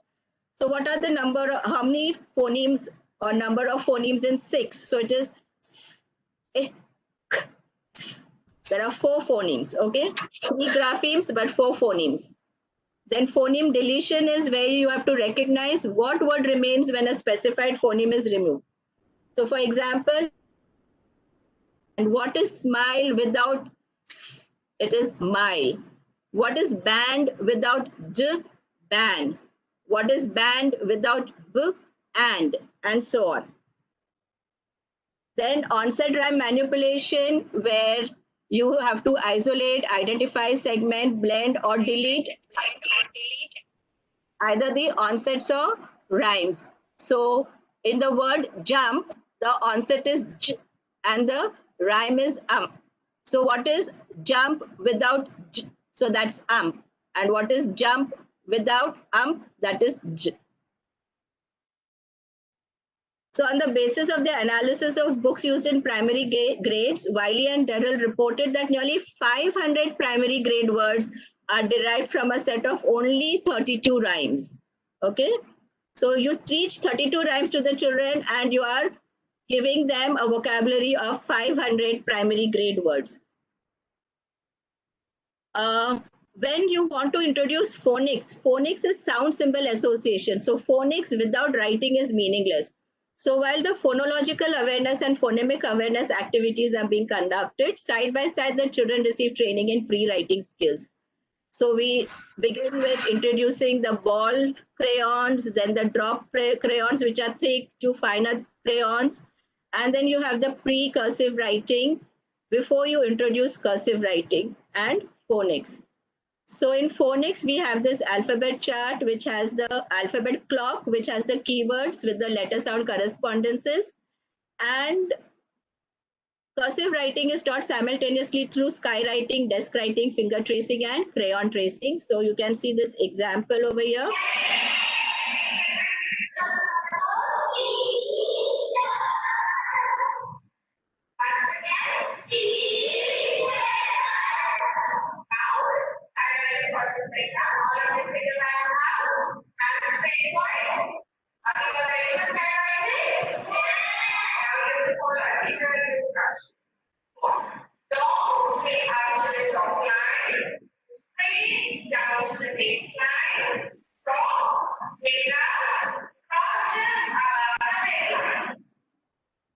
And then, of course, they are given, A4 size paper sheets with the large fonts to trace. So you can see, I'm just taking you through, and all this is at the kindergarten level, okay? And you can see how beautifully the children write. This is the sequence in which the phonics is introduced to the children. Okay. And this is some of the aids prepared by the teachers to reinforce phonics.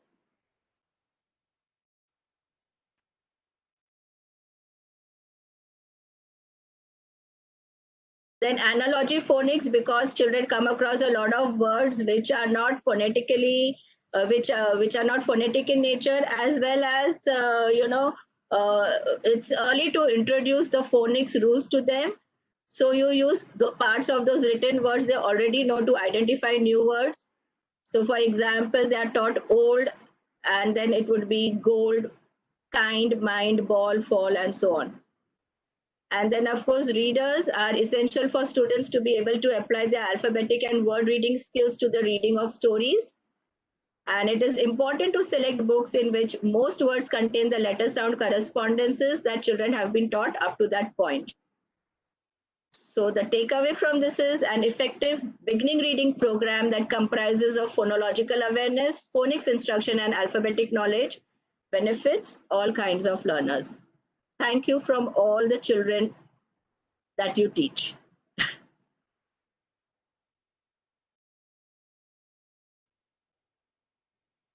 Thank you. So I am not sure whether I overshot the time. If I have overshot, we have overshot the time.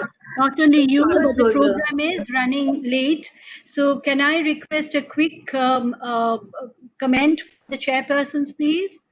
That was a wonderful presentation, really wonderful presentation by Masrat ji. I wish she had had more time and it could have been a workshop basically rather than a simple presentation. Anyway, as we say, to see one pot's rice when it is cooked, one little rice is enough to touch and see. And so we could see that how much she has in her that she could share with the rest of us. And I know of schools where she has conducted her workshops and the students have benefited from their wonderful presentation. Thank you so much. so Wish we have more time. But now, given the time situation, if other chairpersons agree, we can move to the next presenter. And if time permits later, the questions can be taken. If other chairpersons agree to that. But this was fantastic presentation. Thank you so much. Thank you, Dr. Jayanti. Thank you. Thank you so much. Thank you. Can we pass on to the next speaker, please? Thank you so much, Masarat Khan. After ma'am's submission, let's pass on to the next speaker, please. Ms. Ritika Sani. Is Ms. Ritika Sani visible? Ritika Sani has an interesting dual career, dividing her time between playback singing, live stage shows, and spearheading advocacy initiatives for 390, the NGO for disability awareness she founded, where she also works as a trainer and a consultant in disability and inclusion. She's a gold medalist from Rabindra Bharati University, Kolkata, for a master's in music. She's also an actor, television host, and a producer of creative music for Contrasting Shades.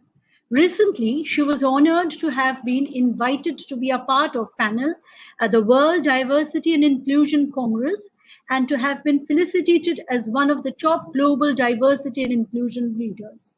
She has also been awarded the Rex Karamveer Purashkar, a global award for social justice and citizen actions in Congo. Ms. Ritika Sani, please take the presenter's role. Thank you so much. Can I be heard? Yes, ma'am.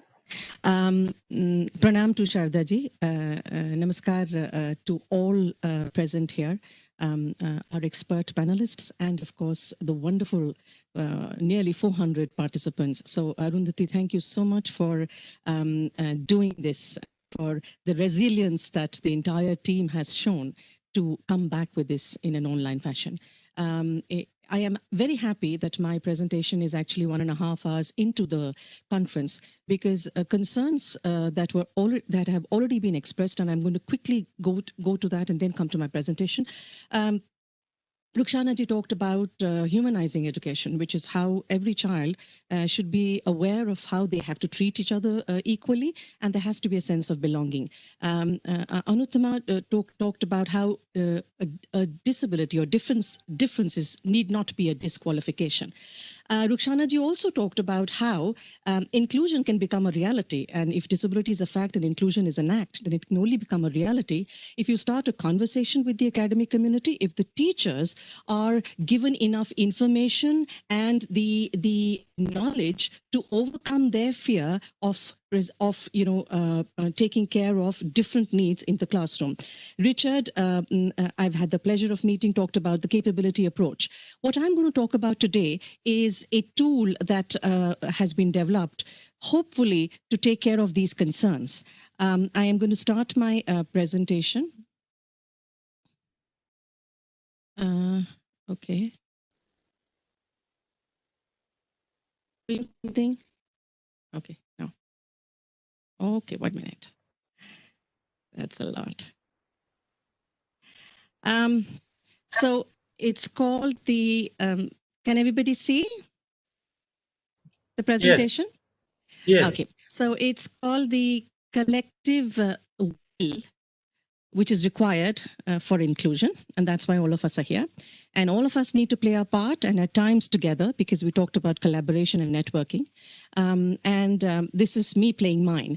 I'm going to quickly tell you about Trinayani, which is an NGO I founded in 2006. And it was founded exactly to take care of the concerns of the non-disabled population of the country.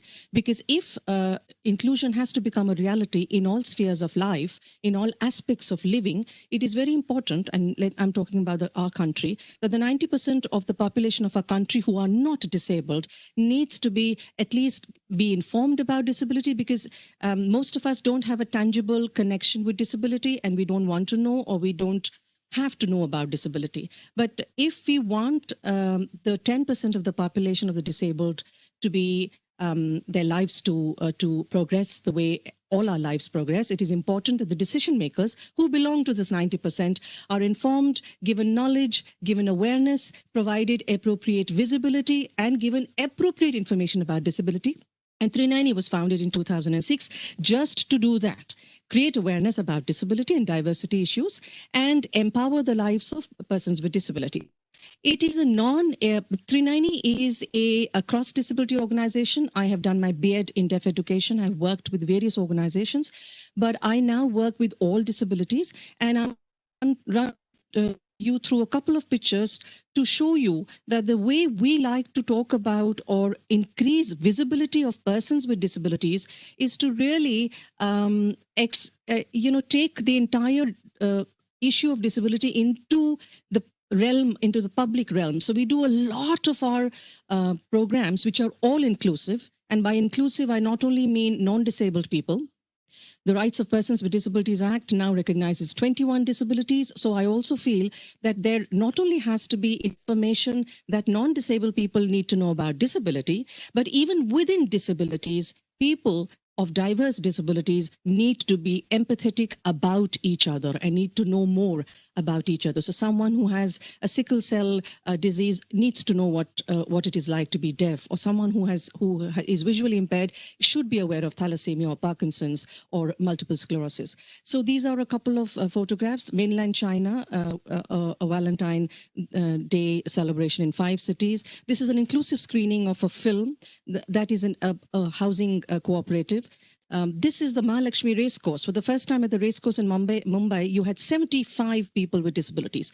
So on a monthly basis, and that's where I agree with Robert, that the online bit has helped, because now our monthly meetups have representation of persons with disabilities from across the country, which was usually not the case when we were doing it on a regular basis every month in Bombay. So these are our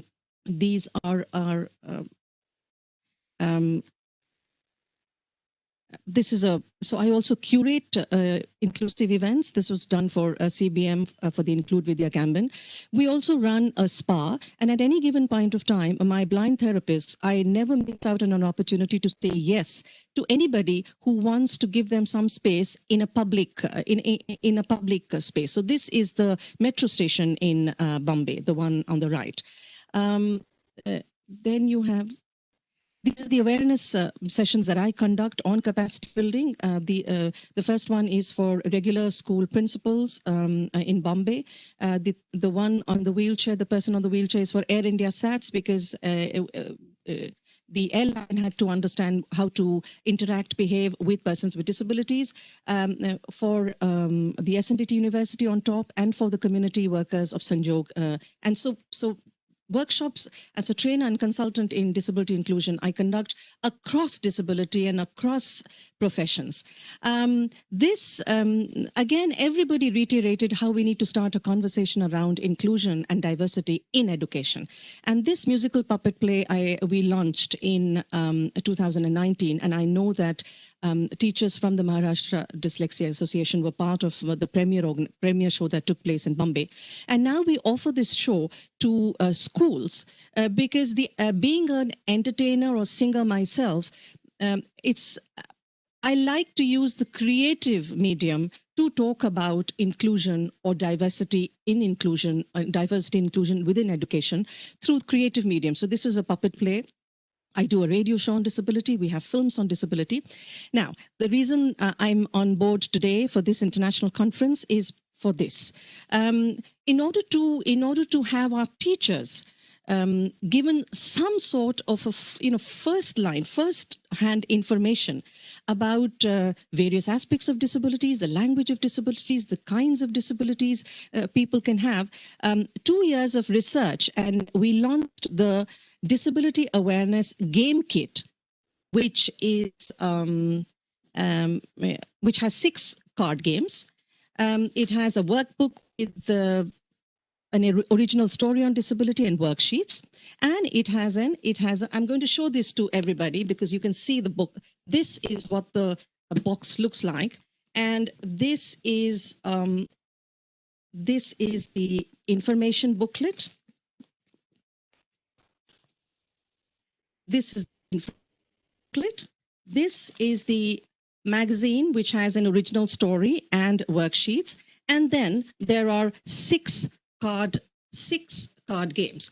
The idea of this Disability Awareness Game Kit is to be played with families, and the project that we've launched is that we are distributing it to schools with a workshop specially for teachers. This is again the game kit. I'm going to take you through individual games so that this is what it looks like. The front of the box, it says Towards Inclusion, 6 thrilling card games, Disability Awareness Game Kit, including worksheets, answer booklet, and instructions. Every deck has an instruction sheet inside it, and every deck, this is the back of the box. This was developed by me as a consultant in disability inclusion and Padma Shastri of Samam Vidya in Bangalore. We worked on it for 2 years. We played the games across stakeholders for 2 years in Bangalore and Bombay while taking in all the suggestions that were given to us. The first game is in the lines of the popular game Uno, which is called Do You Know? Am I still being heard? Is everybody with me? Just a quick yes from somebody. Yes, yes. Yes, you can be heard. Thank you so much, Arundhati. Do You Know is a card game on the lines of the popular Uno. And if most of you who've played the games, you play this game where you match a card the basis of the color or on the basis of the number. But here you're matching it on the basis of color and categories of disability knowledge. So there are 10 categories of disability knowledge. There are 60 cards in this game, 50 category cards. And the categories are like movies to do with disabilities, sporting events related to disability, certain important vocabulary to do with deafness, certain vocabulary to do with blindness, certain values that you need to have irrespective of whether you're disabled or not. So this is what Do You Know is all about. I wish I could, anybody who needs to know more, the kit is ready, can send me a mail and we can talk about it. The second card game, which is my favorite, is called Barriers Be Gone. And Barriers Be Gone is about matching barriers faced by persons with disabilities with their solutions. So the barriers are red cards in color red, the solutions are in green. And while they are playing it, they, in order to facilitate matching, because the awareness level, unfortunately, is low. So to facilitate the matching, in each set of a barrier and a solution, one particular word is in italics so that they can match. In between, you can see a card which says, can you think of a solution? Because while we were playing with children, we realized, when they had a barrier card, they themselves came up with an answer. And we thought that was important. You had to have them be creative. So within the Barrier Begone deck, you have 4 cards which says, can you think of your own solution to this problem? And I must say we have gone slightly more diverse with Barriers Begone. It just not talks about disabilities. It talks about, as you might see here, there's a potholed road. There's a talk about empathy. Is empathy more important, or so there are all kinds of barriers and solutions that we've talked about in Barrier Begone. The next is called Say This, Not That. We are all aware of how we are always telling our friends to be very careful about the language we use, because language empowers, it hurts, and it can also make you feel good. Especially with disabilities, we know about the various phrases that are commonly used by people, even people who work within the sector. So I thought it was very important to have a game which says, say this, not that. So in this game, you are matching 3 appropriate phrases to the one inappropriate phrase that's there in the card. I want to reiterate again that the entire idea of the game kit is to talk about or to front load anybody about diversity and disability in a very low pressure and fun way. There is no teaching, there is no lecture. You're simply playing a game, and with every game you have to win. So the instruction sheet tells you how you will win the game. And why in the last 2 years while we were doing this, we realized that it really cut across ages. You had grandparents liking to do it. We have a very interesting organization here called Muktangan, and Mr. Liz and Sunil Mehta. I played it with them and they loved it. So it is being appreciated by all. The instruction card gives you all the information about how to play the card. This is the only game, surprise, surprise, which is not a it's not a game to win. It's a discussion game. It has 2 cards called misconceptions and facts and number of sentences, and you simply have to read out the sentence and place it against the misconception card or under the fact card. And a lot of discussion takes place. This is one game which has, wherein, even special educators, and when we did it in a special needs school with teachers, they realize, it makes them understand or challenge their own perceptions and stereotypes that they have or they carry about people with disabilities. The next one is called Here. And this is very interesting. We read newspapers every day, but most of the time, perhaps we miss out on some very interesting information or articles which have to do with the issues of disability. So all this card does is you have to match the right article to its appropriate headline. So it's a headline and article game. This is and of course, the next one, I'm rushing because I know it's 10 minutes and I don't want to go. So the next game is called Bingo, on the lines of Housey. We've all played it. But what this will do is it will allow the teacher or the player to familiarize themselves with not only phrases to do with disability, but also the pictures, because that's what the game is all about. Each bingo sheet has 9 words, and what you need to do when you're playing it, and of course, every game you have to play it in a different fashion, which is there in the instruction sheet. But in this game, you have to match the right picture to the right phrase on the bingo sheet.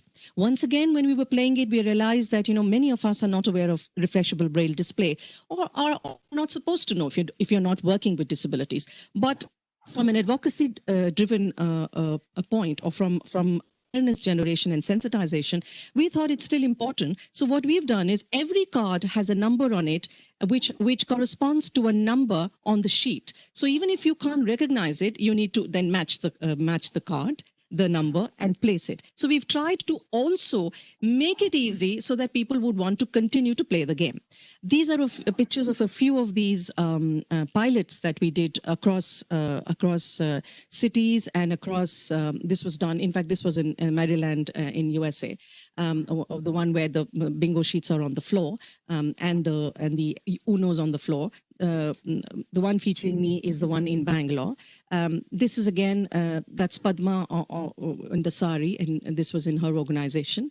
This young lady is an MIT graduate, and when she played the facts and misconceptions, she was herself extremely taken aback by the information that she didn't have, or she thought was a fact, but it was not a fact. So the Disability Awareness Game Kit, to all my wonderful panelists, experts, and listeners and participants, is to be taken on just like any other game, and you play it like any other game, except that repeated playing, which is the case. Very important thing about learning. Repeated playing will give you information about some very basic aspects of disability. I must say it here that we started working on it in about 2014-15, ideating about it. We nearly had one kit ready when the 2016 Right to Persons with Disabilities Act happened. And therefore, we re-looked into it to be able to include certain other disabilities that the new act was also recognizing. Just one last thing, Arundhati, because of the online thing that's happening, I just wanted everybody to be aware that adapting to the present situation, we have already started the process of creating digital versions of these games, because the kits have been created thanks to support by the German consulate. But now we are my last slide, which says that the kit might look placid, but it's like a soda bottle. When you open it, it'll open. It has a lot of fizz of ideas and thoughts inside, and hopefully will help to create an inclusive and a respectful and tolerant world. Thank you so much for this opportunity. Thank you so much. Thank you so much. We are indeed looking for the fizz, and it's a wonderful presentation, and you did answer quite a few questions. Can I ask? And I wanted to know if the online version is available. And you did answer that question. Is anybody asking any question? Debushri, want to come in? Most of the questions yes. from where do you get these games? Rukshana ma'am is your address. I'm sorry, I share your address, because most of the people want to know from where to how to procure these games. From me, Ruxana, from Trinani. You know I'm in Bombay, so I will share in the chat box. I will share my number and my email ID, and anybody who's interested in the game kit will simply have to send me a mail or a WhatsApp. Thank you so much, Ruxana, for reminding me. And I just wanted to ask you: can we play these games with special children? Absolutely, you can. I think it's the special school setup. Of course you can. We will just have to, when you can't play all the games with them, but to be able to play certain games, I will be able to tell you how to go about or using which aspects of the game. Yes, you can, of course. So I'll get in touch with you later Thank on. you so much. Sure, Thank you so much, ma'am. I'm so sorry for keeping the sessions short, such informative and wonderful sessions. I thank the chairpersons, Professor Rose, Professor Jayanti Narayan, and Professor Rukshana Sholapurwala for this interactive session. And we now pass on. Unfortunately, it could not be that interactive because we're running short of time. And I can see our next chairperson, Habiba Hussain, is waiting very patiently. I now pass on the session to be handled by Organizing Secretary, Professor Debushri Banerjee. Professor Banerjee. Thank you, Dr. Shankar. Yes. Hello, am I audible? Hello. You are? Yes, you are. Hello. You are. Okay. Yes, we can hear you. Yes, it's really disheartening to stop people from such a wonderful session that was going on, but I'm sure.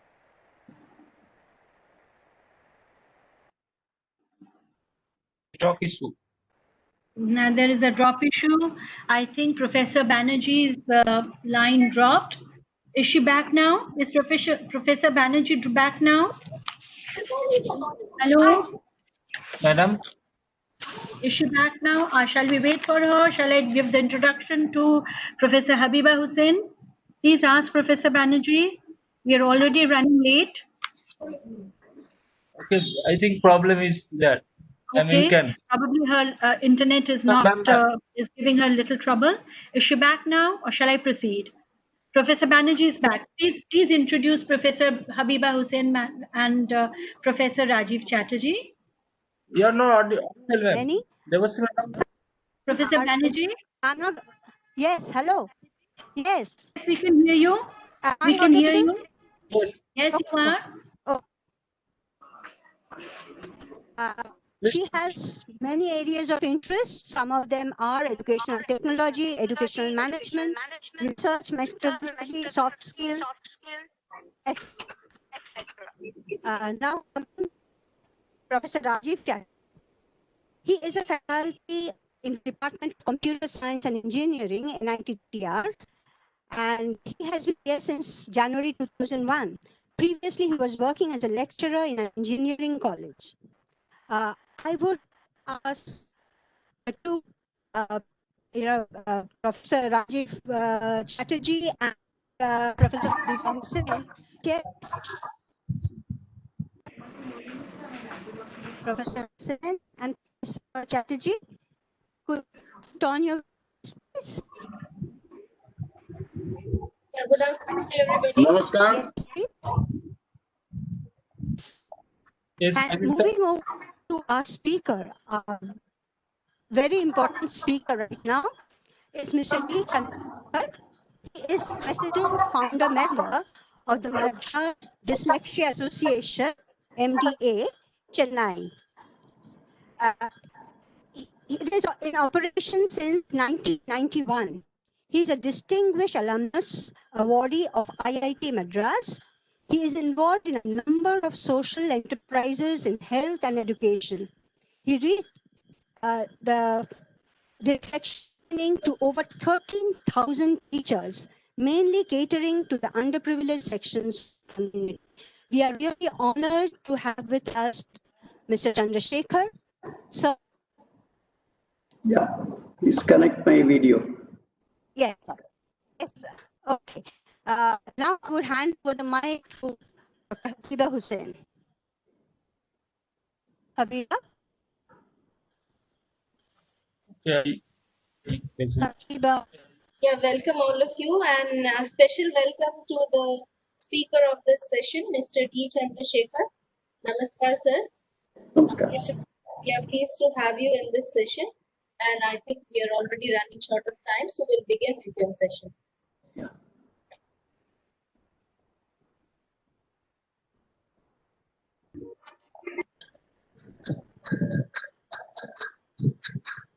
I'm just getting set. Yes, sir.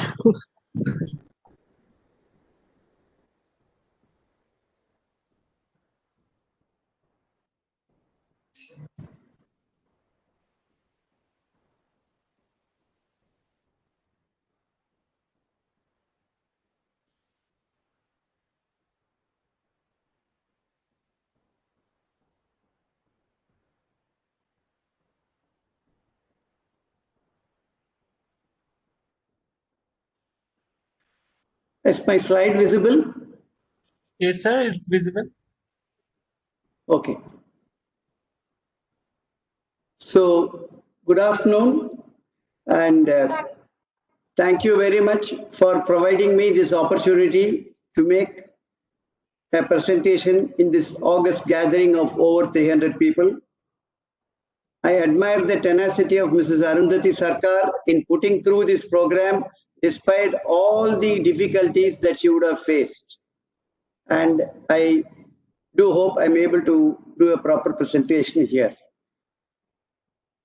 So, the Madras Dyslexia Association is a 28-year-old organization striving hard to create a dyslexia-sensitive society. For the benefit of those who do not know much about dyslexia, it's a neurological condition. It's mostly hidden, lifelong, and there will be an actual gap between the performance and the innate latent potential. And it does affect the emotional and social well-being of the child. The child has an average IQ of above 80, 85. It will be able to think out of the box. It will have a different dimensional thinking. The child is talented, has intelligence, and early intervention with remedial teaching can help these children. Madras Dyslexia Association is a not-for-profit organization established in 1991, and we have been working mostly in helping children with the underprivileged background. And we are aspiring to have a national reach, and we use modern technology to cut geographical and economic barriers. Our initiatives include awareness through publications and in all media. We have full-time remedial centers, part-time remedial centers. We set up resource rooms in schools to take care of the children in the respective schools. We have set up over 75 resource schools, not only in Tamil Nadu, but outside Tamil Nadu also. Then we have a program to train the mainstream teacher.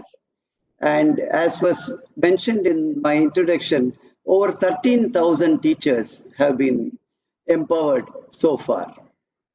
We do have an intensive teacher training program, and we try to bring in technology and assistive devices. Now, coming to teacher empowerment, every teacher can help about 5 to 10 children. And just imagine these 13,000 teachers, what they can do now.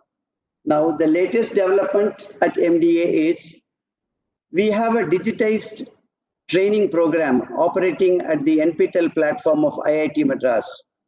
This program is now transferred to the Tamil Nadu teacher platform, which is visited by 500,000 teachers.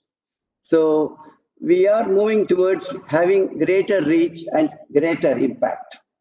Now I'll come to the subject of my discussion. Dyslexia, as we know, hampers reading, spelling, writing, and math in the academic environment. Reading is an essential life skill and enables an individual to achieve the academic goals. In a school, a child needs to be able to read not just the textbook and the blackboard, but also the question paper independently. The child needs to recognize the words and also understand what has been read. This should be done fluently. Children with SLD can be systematically trained by means of direct instructions using multisensory approach to read fluently. Now, to achieve this automaticity, these strategies need to be internalized and applied on demand. Use of technology can complement remedial teaching to enhance this teacher learning process, and this is achieved by the MDA Hours Reader.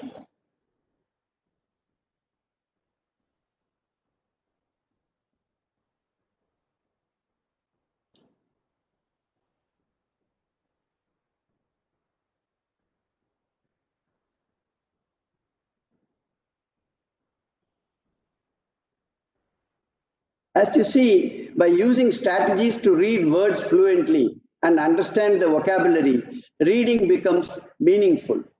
This increased exposure builds the required automaticity in reading. These are some of the salient features of the app.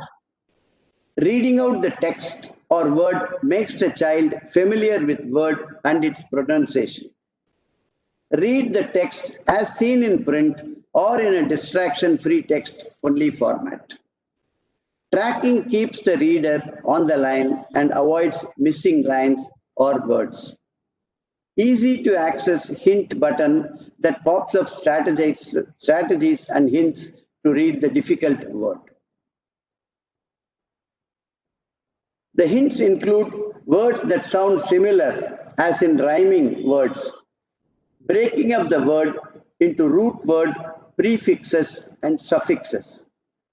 Syllabication of the word that helps the reader to meaningfully split the word and read it correctly. Pictures to help understanding the word. Call out of the word to know how to pronounce the word. It can also read passage line by line. A teacher or parent can ask leading questions to help the child understand this line. The app can be used for not only the preloaded stories, but also for any books or materials which is of interest to the child. The child can build his own library and hence be motivated to read independently. The new material could be made available to the app as a picture or as a PDF, or could be shared by a friend. The app can be set to suit the needs of the reader. It is customizable. For example, in read aloud option, the voice heard and the speed of reading can be selected. In the text mode, the spacing between words and line, font size can be set as required. The extent of hints displayed can also be customized. Color overlays are available to suit the reader's preferences.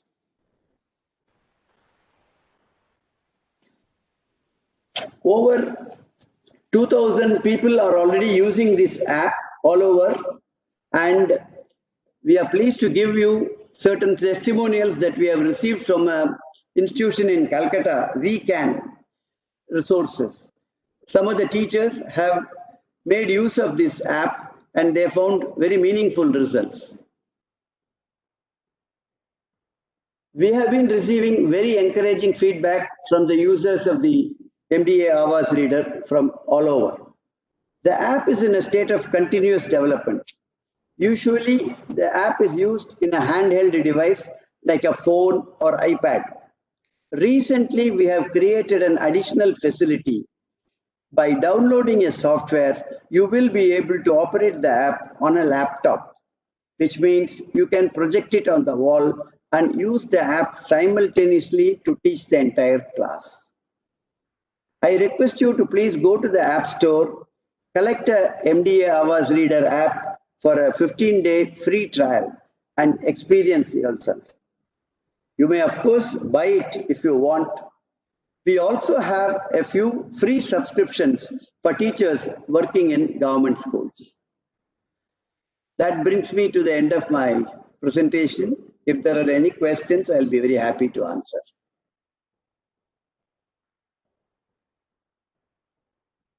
Thank you, Mr. T. Chandrasekhar. Yeah. That was a wonderful presentation. We would take one or two questions if anybody has any question.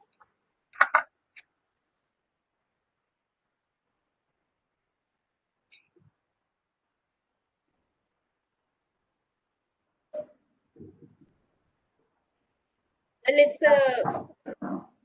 it seems, sir, everybody is in praise of your presentation. So they wanted the slide sharing.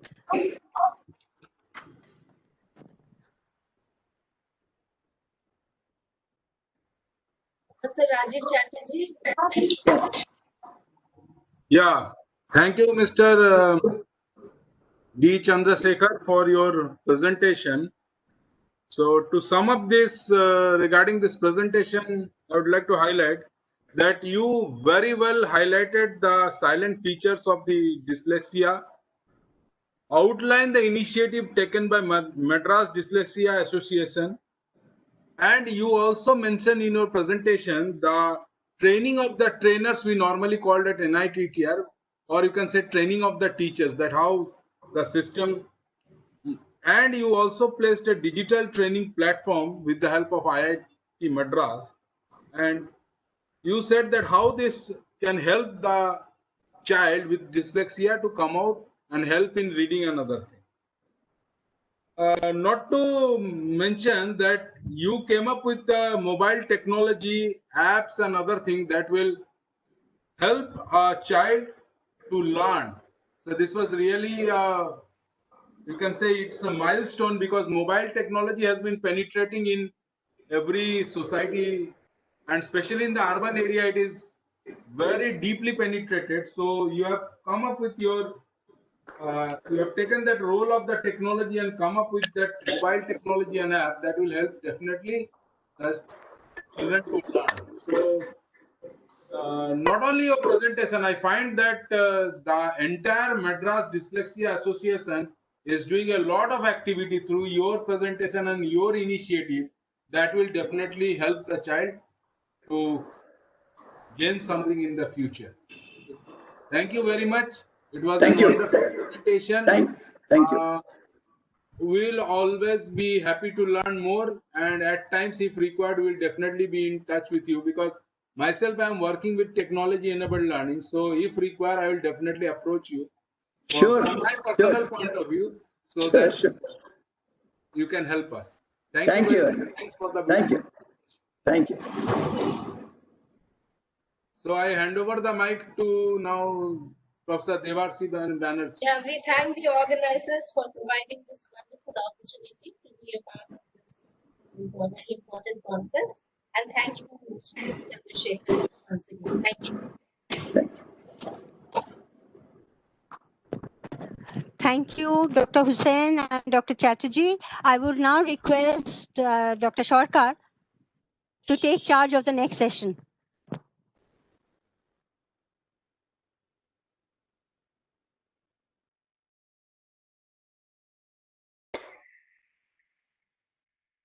Unmute করলাম, আসছে না Arundhati, you can't be heard. No, আমি unmute করছি ma'am, দাঁড়ান। Yes, ma'am, can you hear me? No. Please unplug your headphone. Unplug your headphone from device. Hello. Plug it again. Plug it again.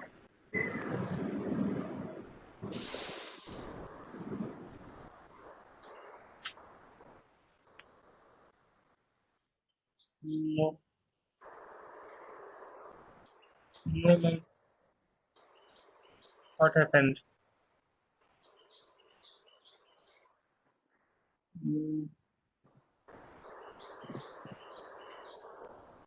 So Devasi ma'am, please. Dr. Sarkar, we can't hear you. We can't hear you. Can you just see if something is wrong that side? No, mute, unmute. Can you bring your mouth more towards the microphone? No. Without microphone. No. Please leave and join again. If possible, please leave and join again. I don't know what happened. Okay. আমি কি ফোনে নেব, loud স্পিকারে নেব ম্যাডামকে? হ্যাঁ, please. Okay, just. Madam, I will call you. Just. Maybe because of the bad weather, there is some problem in the link.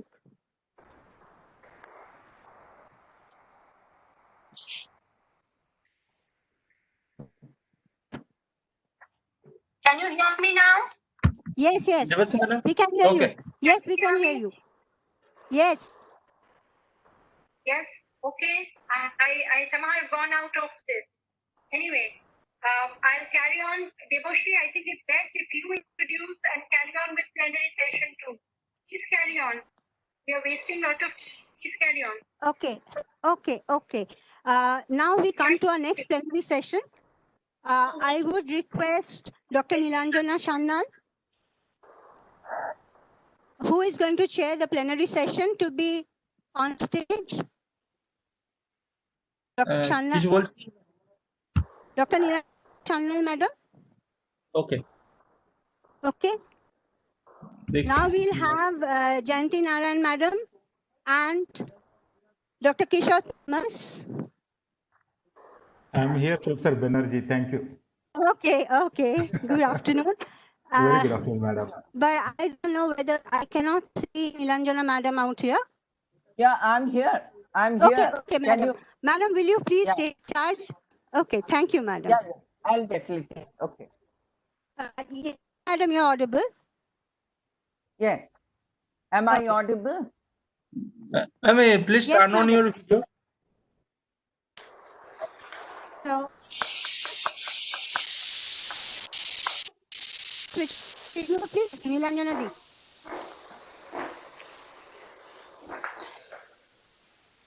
It's not coming. It's not coming. Oh. Okay. So yeah, it has come. It has come. Yeah. You are visible. Okay. Yes, we can see you now. Should I Thank start? you, ma'am. There was three. Should I start? Yes, ma'am, please. Okay. Please, ma'am. Good afternoon, everybody. I really congratulate the organizing committee for arranging such an interesting international seminar on this diversity condition being included in learning processes. And the speakers from the morning, as I'm listening to them, I could find that all of them in their own way, either providing us with some philosophy, some conceptual strategies to be adopted in order to help these children's life, but more interestingly is the hand-on tips that they are providing that is of utter importance, because to me it seems that the mosaics of human population on this earth is clearly pinpointing that individual differences are evident every day, everywhere, in every sequences of life. We really cannot take our mind away from differences that is there between individuals, among individuals. But the situation when it is inviting some problem in the kids and they are being placed as not adequate in terms of cognitive abilities, instantly the trauma takes place in the families. It is not just the trauma in a family, it's a trauma in the society, it's a trauma for the whole world itself, because cognitive superiority is the claim of Homo sapiens, particularly the human beings. In the phylogenetic order, since they are the topper, we always like to have the maximum intelligence, the maximum cognitive abilities, and the basic aim of this cognitive ability is to have the aspiration to go for learning, if possible, higher learning. With this learning, it is just not a fact that we want to acquire knowledge and be an achiever in life, but learning seems to be the tool to be adaptive and adjustive in our life context. But all people are just not being fortunate enough to have adequate qualities there. So the lapses are there, the lackings are there, the deficiencies are very prominent. When this situation takes place in life, then we call for such seminars, conferences, that topic must be the learning in diversity. The basic knowledge of science, together with the knowledge from other related disciplines like neurology, physiology, psychology, sociology, and definitely education, they all together is trying to help designing the ways and means of imparting education to these people, these children, the unfortunate ones, so that they also become equipped to a great extent and ultimately become the resource person for the resources for the world itself. In order to help them to acquire this situation, already too many researches have taken place throughout the world. That is why internationally, each and everyone is coming forward with their set of experience, their set of knowledge to share, so that everybody gets its benefit and impart the knowledge in a specific way in order to help these kids to be independent in their life, to learn self-management as well as learn something else so that they can meet the demands of outside reality. The serious thoughts are there, and the present seminar is also such an effort. The principle and the system of learning is to penetrate a zone of knowledge, a zone of new knowledge. The knowledge is expected to take us towards the perspective of interpreting the life experiences. So, with all the limited capacities within ourselves, all of us need to be in a position so that we learn from our knowledge plateaus in life. To help all these people, the educated minds need to be there. Not only education as a subject to be studied, the educated mind. With this educated mind, I feel that we should have respect and regard for such children. We should respect the deficiency, the limits of deficiency in each one of them, so that from this respect, the compassionate attitude, the acceptance of that stark negative reality, we would be able to be there emotionally with these children so that whatever we try to teach them, they'll pick it up. And one day, at one point, they would also be independently doing something that would be their achievement. In that context, the success of education would be considered to be an attained stat. Since we have very little time, I don't think I should carry on for more and more with the kind of experiences that I have regarding these children, or with the kind of clinical experiences that I've acquired over these almost 3 decades of life. I would like to invite the speakers in the situation to place their views. In this session, the focal point of interest would be learning disability. And to discuss the learning disability, we have 2 great speakers. They are loaded with academic awards, academic qualities, academic experiences to talk about certain things. They would cover different aspects of learning disability. And the first speaker in the situation, in the context, would be Jayanti Narayan. We are listening to her, and the flexibility in her personality, the basic presence with grace, I have already noticed, and I take great pleasure in introducing both the speakers in the situation. Jayanti Narayan is a special educator, currently a visiting professor at the University of Northampton, UK. She has retired as the Deputy Director of the National Institute for the Mentally Handicapped, NIMH, Government of India. She completed her post-graduation in the State University of New York, USA, specializing in education of learning disabilities and mental retardation. She holds another MA in education and PhD.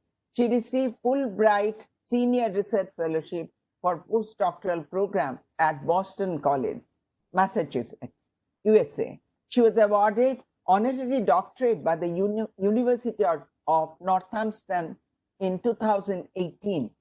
Dr. Narayan has been a consultant in special education in countries including Indonesia, Maldives, China, Bhutan, Cambodia. She is being hired by UNICEF, NDP, WHO, and international agencies. She has numerous research publications in national and international journals of repute. Her presentation topic would be specific learning disabilities, ways ahead. I would request Professor Narayan to present her paper.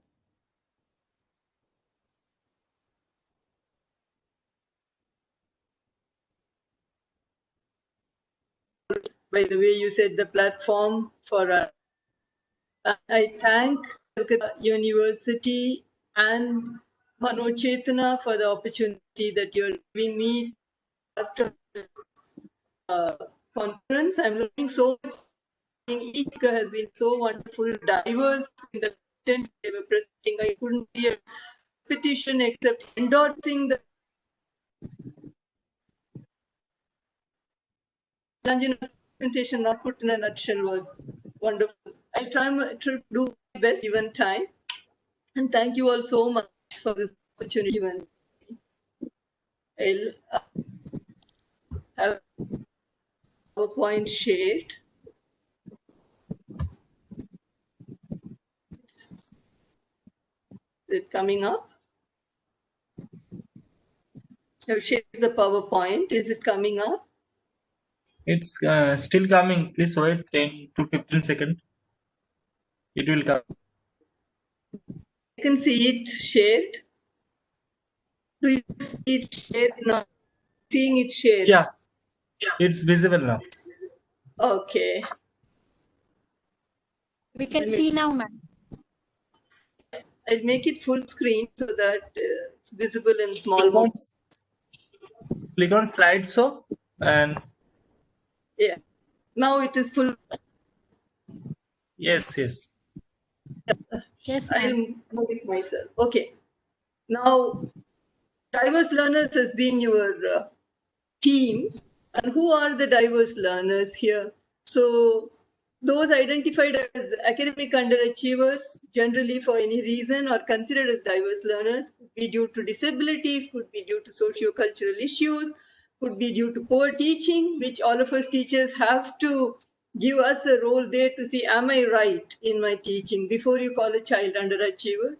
And then the emotional behavioral disorders. But when we come to specific learning disabilities, a child will be an underachiever in one or more subjects, yet not having any of these above mentioned conditions.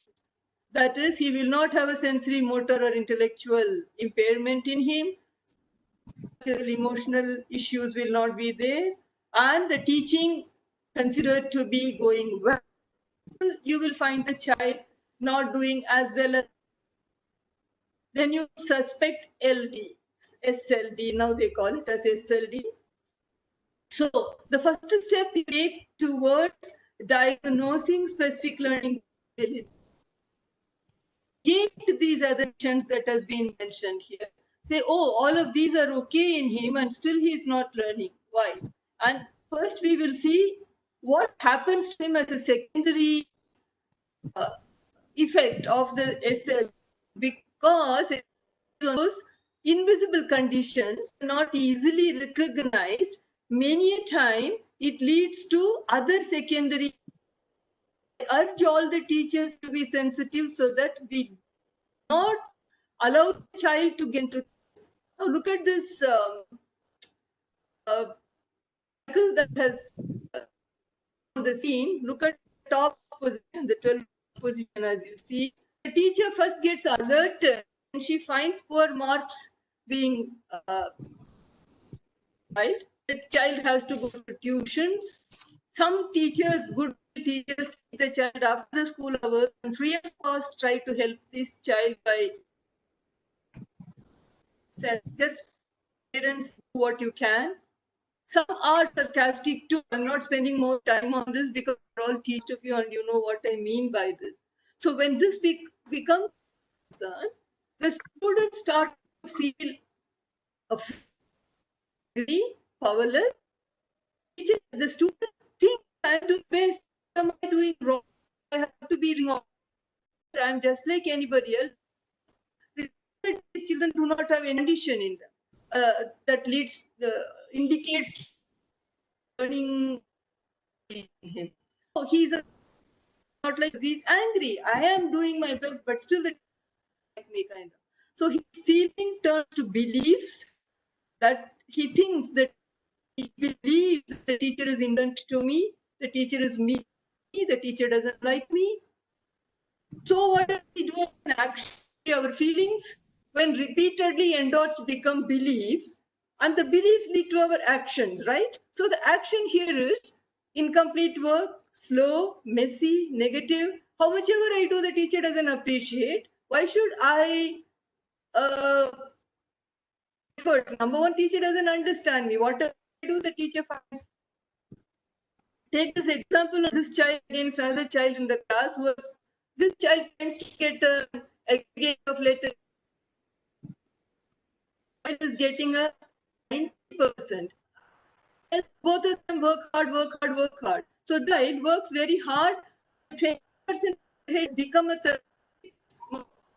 The has become, and the 90% child has got a 97. To oh, 3 more you have got to say. And this child, oh, you are still child's increment is single digit income. Was on 15 marks above. Teacher still says you go along to 35. Now, what will the child think of his the status with the, so these are described. There are secondary psychological issues that arise and complicate the participation. Please teach my first appeal to all of you. Please look at the child when he is getting 4 marks. Be done by talking to parents. Support for him. You be first of all nice to him and be helped. Why is he not learning? Should be the question in the mind rather than you're not doing well, you're not good. You see, so because the teacher's responsibility. This is my appeal to all the teachers. Try and prevent happening. And our RPWD today talks about specific learning disabilities. Recently, then a lot of been listening since morning from 2 MDAs, one from Chennai, one from Maharashtra and various other places. You know, so they've been the ones who have been working hard to help the child. But now we have, good news is that we have it in the Act and they have this definition given. The blue highlight is done by me just so that it, areas where they tend to have a problem, difficulty to comprehend speech, like to do mathematical calculations. And dyslexia, dyscalculia, dyspraxia, and developmental aphasia. Good news is like is not to fight for their right. We didn't fight for us. Very shortly put, this is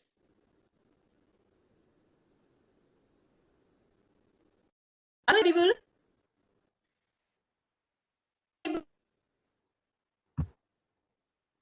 Sometimes breaking, audio breaking. You are now audible. Was it? Yes, ma'am, it's clear. I found the video when so I am not audible also. Okay, and actually I stop your video. So yes, audible. Yes, yes, ma'am, it's clearer now. Okay. Ma'am, it's clearer now. So that they organs receive the information, they okay in children with specific learning disability. As we saw in the definition, seeing, hearing, they issues seem to them, but they tend to have the brain, perception, and memory area, leading to difficulty in output, that is motor function, speech, action, that includes the writing activities and comprehension, all of those, which are all the expressions. Be very quick, short these things because you are aware of this, considering the time factor. So whatever is the question, that these 5 components are there to call a child having specific learning disability, that is difficulty in learning academic, discrepancy component, which is now not in the ICF and other DSM definitions, but important, and the potential and achievement of the child. He has high potential, but his achievement shows low. The more discrepancy, the severe learning the child might be having. some kind of neurological involvement in the child and also deficits in his processes and exclusion of other conditions that we are seeing from the slide 1.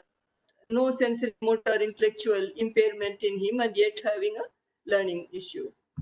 What happens to them if they are left to themselves? See, the school failure leads to poor academic performance, social friends will be very few, they may be loners. As we saw in that cycle, the psychological issues, further education will be affected with the career too. And currently what we are seeing now is they remain in the mainstream schools with or without help because identified, as we saw. Some individual voluntary efforts that we have been seeing by a number of agencies in our country doing their bit. School efforts, some schools have resource rooms that tend to help them. In special as well as in regular school, you find these resource rooms. And some government efforts in terms of giving them the writing examination, curricular lenience in the curriculum, some provisions are made and also the examination allowances. If nothing, the child tends to drop out after a while. Another issue that we are facing today is to do with the assessment. Who should be assessed? Them. What in them should be assessed? What assess them? What tools must be used? How certify? What does the certificate entitle the person who is asked? So these are the issues. Now Government of India come up with this Gazette notification as to who should assess. Assessment should be done to call a person as having specific learning disability. The salient features in that it includes that there should be the medical superintendent, a rehabilitation psychologist, therapist or a special educator who is trained to assess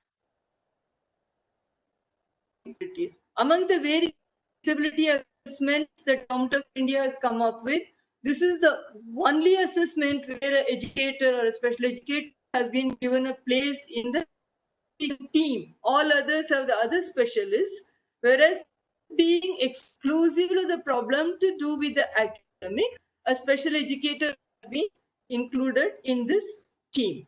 So we'll all have to gear up to do that, right? And the certificate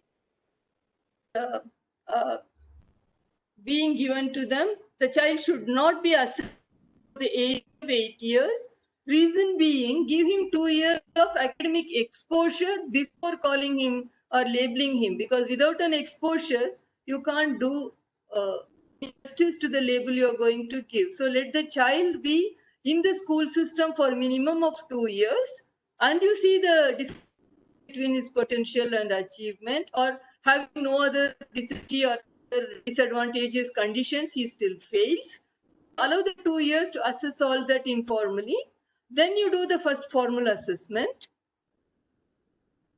Age of 14, more assessment. Some of these children catch up or mix learning disability at some point that you are not sure.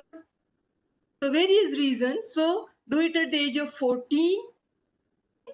And the final single lifelong certification happens at the age that in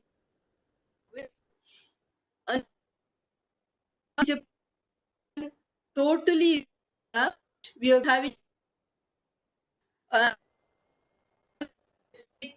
preparation of the teachers in regular schools, special schools, because this is a condition that is not meant for special schools. This is meant for, these are children who are supposed to be being in the school, and therefore the teacher equipped and special teachers to support her in the form of resource teachers, and therefore I'm going a little faster considering the time available with us.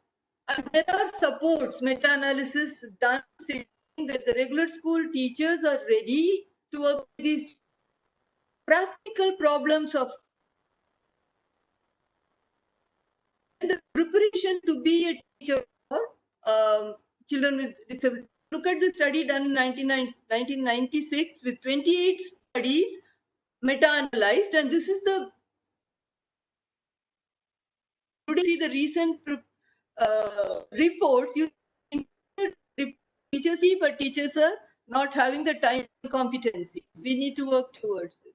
One is from the morning we've been listening to our other experts also, that consider all children to regular schools, teachers be paid to accept them using this universal design of Rukhsana ji also mentioned in the morning, universal design is not just for very in the classroom. What you basically in this is the steps. Allow the children, when you teach using multiple modes of presentation, not just the chalk and talk method, but the various methods. The presentation that we had by Sahana ji, her stories, wonderful. This is one way of reaching people with information. The wonderful is with the clipping that we Masrat Khan ji, fantastic. So reach with multiple modes of representation to the children. Therefore, the children receive the information. Allow them also to express in multiple modes, not just written examination. Maybe they do a little project through which they explain to you, do a little drawing. What you have taught, he has understood this way. And the third point that comes up in this is engage them at various levels of challenge of child. Not all children have to do little bit of extra work, so teaching them at their level. This is the social design for learning. So first you do the assessment, where there will be used must appropriate. Do you assess and the teaching plans, and therefore what is the curriculum and teaching? So modifying that. Then how are you going to teach, keeping the universal design in mind? What are the various modes and materials you will teach? What are good teaching, and how are you going to do this? So what do all this? Do you see a progress in the child at summative, at formative level? That is what our education system calls as continuous comprehensive evaluation, CCE. And end of the year, how much has been his increment? So if we tend to do this systematically, we are really reaching our each child with what he deserves to get. And design, when you are using digital materials, are very much in use today. We have already been seeing the digital materials and its use. Yeah. So wherever possible, because every corner of India cannot be reached with that, we know that. So wherever possible,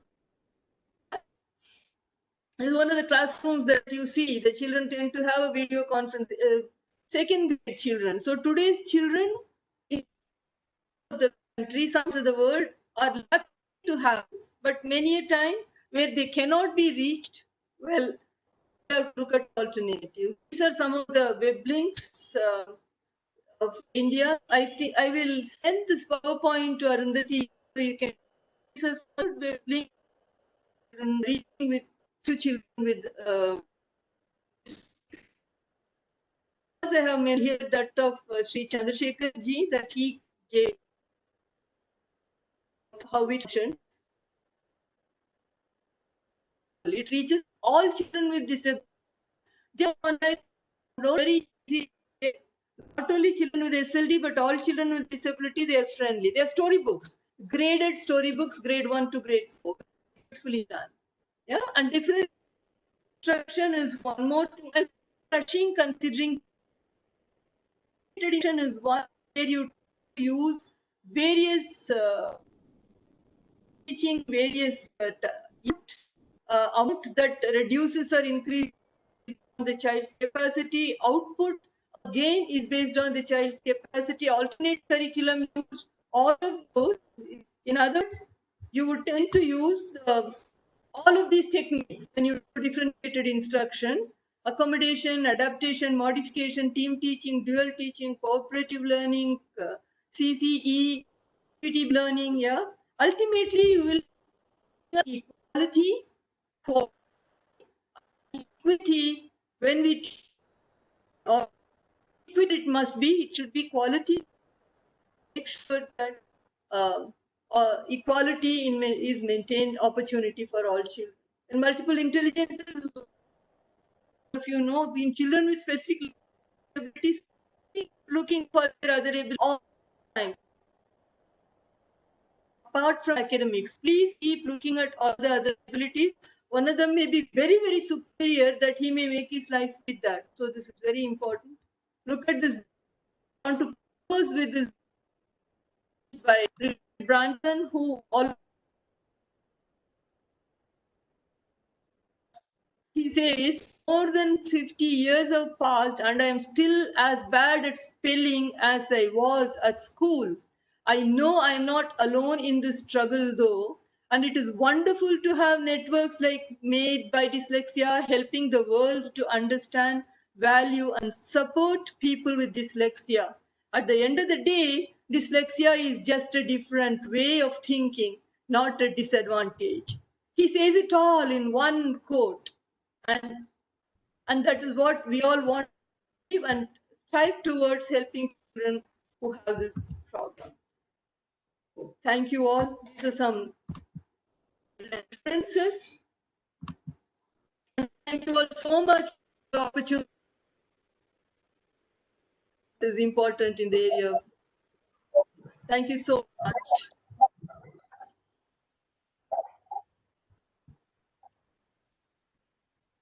Thank you. Arundhati, madam. Nilanjanadi, I think Professor Thomas is also waiting. He has a faculty meeting. So, thank you. Hello, Dr. Jayanti, I thank you profusely for such a wonderful presentation. The whole domain of dyslexia you have presented in a canvas, in a single canvas. Conceptually, you discussed it. You talked about the existential problems that you face with a dyslexic child, and then you come out with the scientific methods of dealing with them. And ultimately, with Richard Gordon's quotation, when you ended, it's your feel towards the dyslexic children that came out, and that made all of us feel that we should have some feeling for these children, and we should come together to help them in any way. Thank you very much. Since time is very short, if there is question, let us have the questions at the end of this session. Before that, I would like to introduce second speaker of this situation. He is also a very known person. Even in Calcutta, he was very known. Dr. Thomas Kishore is currently an additional professor of clinical psychology, National Institute of Mental Health and Neurosciences. He did his Bachelor of Mental Retardation, NIMH, Secunderabad, India. He did his MPhil in Medical and Social Psychology from Central Institute of Psychiatry, Ranchi, and he did his PhD also in Clinical Psychology from the same institute. Some of his recognitions include Rita Peshwari Fellowship 2014 for carrying out research in the area of autism. He had been conferred ISCP Child and Adolescent Mental Health Award for the year 2014 by Indian Association of Clinical Psychologists. He was the editor of the special issue of the Journal of Intellectual Disabilities on service delivery models for people with intellectual disabilities in developing countries, September 2017. His areas of interest include child and adolescent mental health, neurodevelopmental disorders, early detection intervention of mental health problems, psychodiagnostics in children, family functioning, stress, and coping related to childhood disorders. He has a number of publications in peer-reviewed international national journals, along with chapters in books, conference proceedings, compendia, etc. He is a member of the editorial board of the International Advisory Board, Journal of Intellectual Disabilities UK, apart from his membership in other learned professional bodies. His topic for today's presentation is is emotional trauma of children with learning disability. Dr. Kishore, I would invite you to come to the forum and present your paper. Thank you, ma'am. This is such an honor that so many kind words have come from you. None of this I shared. Perhaps the organizers have given you that information. All I would have liked to be introduced as one professional who would like to work with children and adolescents. Thank you. And my great respect for the organizers for braving all the oddities and making this program possible. And especially my appreciation and the thanks to Professor Dept Banerjee, whom I know personally, and Arundhati Sarkar Madam for continuously coordinating with me so humbly. And added to this is to share this platform with my teacher, Professor Jayanti Narayan, who herself is almost equated with the history of modern history of special education in this country. So with this, I would like to come to my main topic. See my PPT? Yeah. Yeah, thank you. It's visible, right? Yes, yes. Yeah. Make it full screen. Yeah, I did. Yeah. I did. Yeah. Is it better now? Right. Yes, yes. Thank you. Yes, thank you.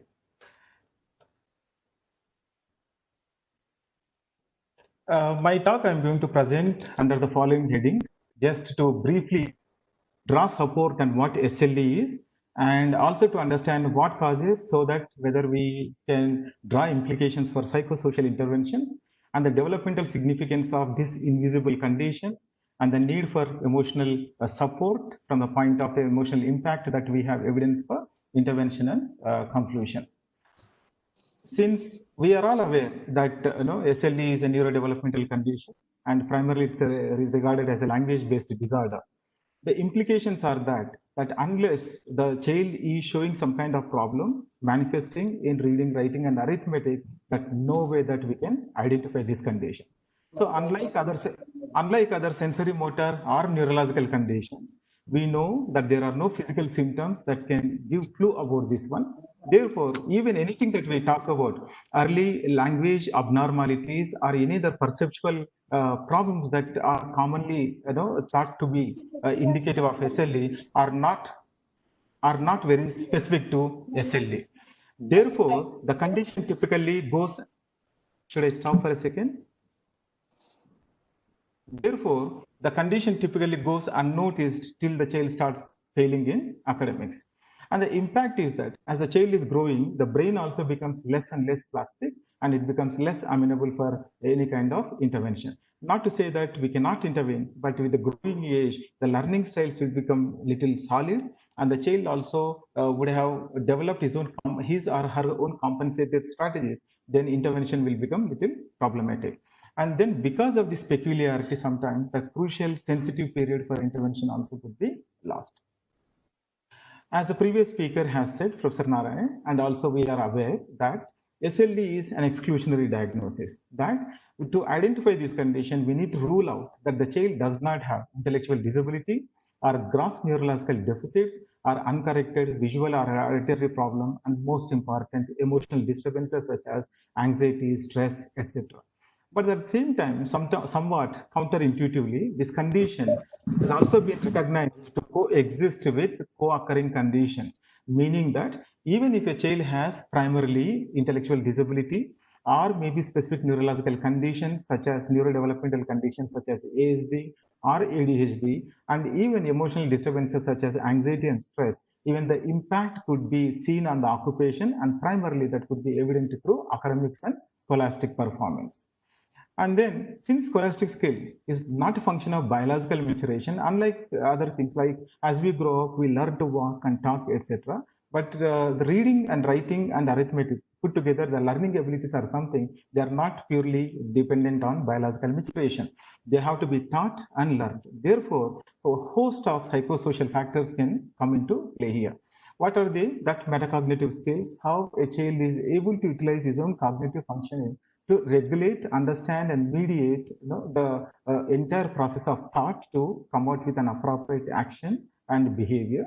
and also motivation, sufficient motivation to identify the issues and then come out with appropriate strategies, learning styles, and poverty. That Indian studies very clearly indicate that among the children identified to have SLE, nearly 40% of them will come from low socioeconomic status or extreme poverty.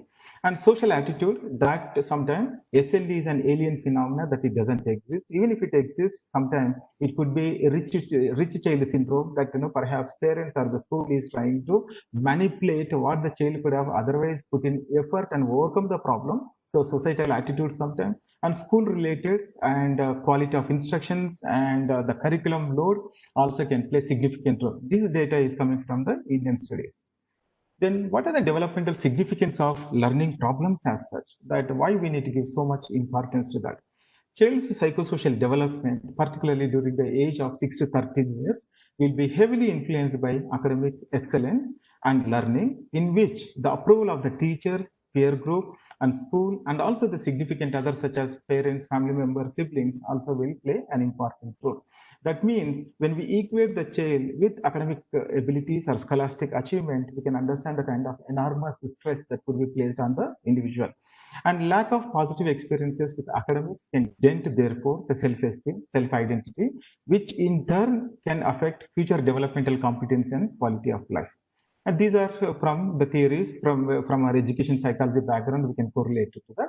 And from again Indian concept, that Indian context, we have strong evidence to say that emotional impact also is quite inevitable consequence of SLE. More than 50% of the children with SLE can have co-occurring psychological conditions, such as ADD, ADHD is primary condition that we see, and also sometimes because of the negative feedback or sense of responsibility, like children are made to sometimes given to understand that this is a problem that you can overcome, and if we do not exercise appropriate caution, that entire responsibility will be placed on the child.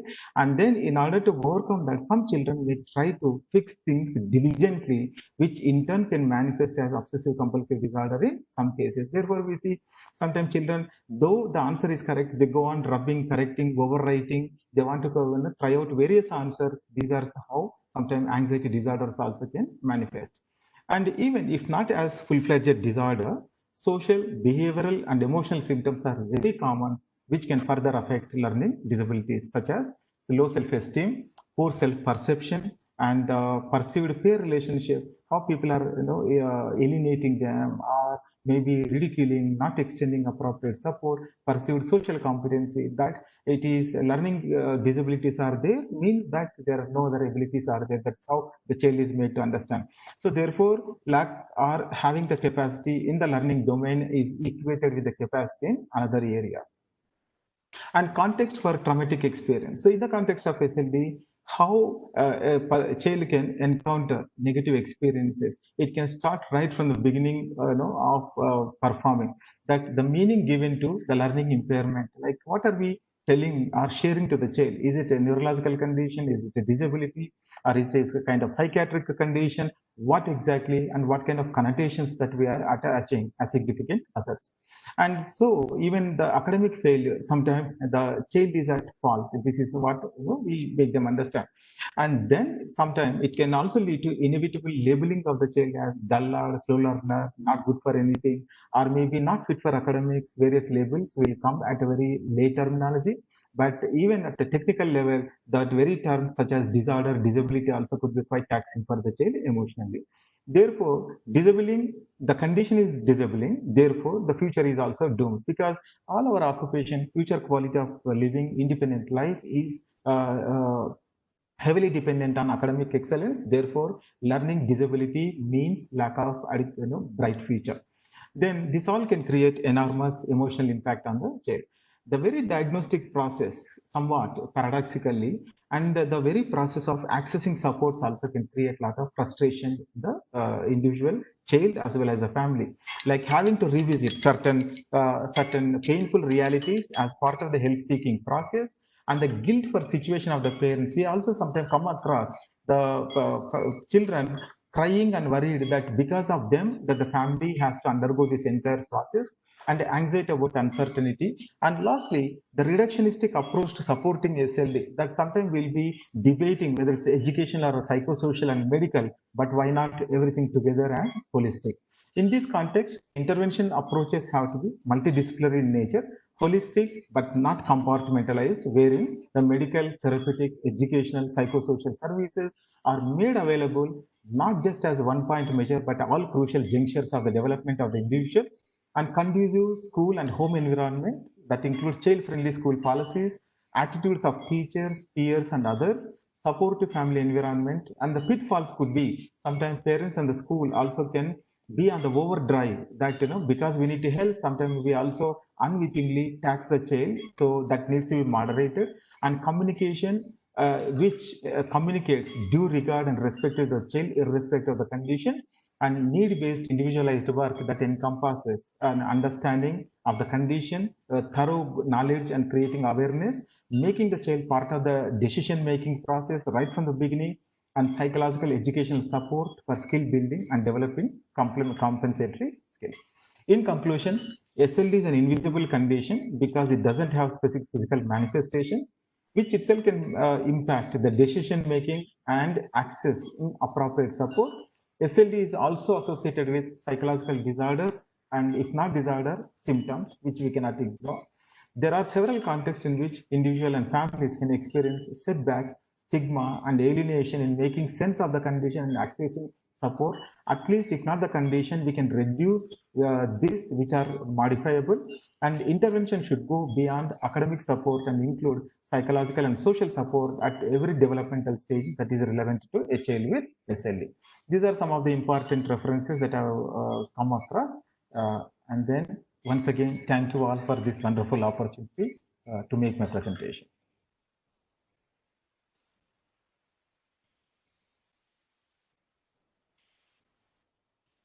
Hello. Am I audible? Yes, yes. Okay. Okay. Thank you, Dr. Kishore, for your very nice presentation to all of us. You are the one who has taken up the personality component of such children into the situation.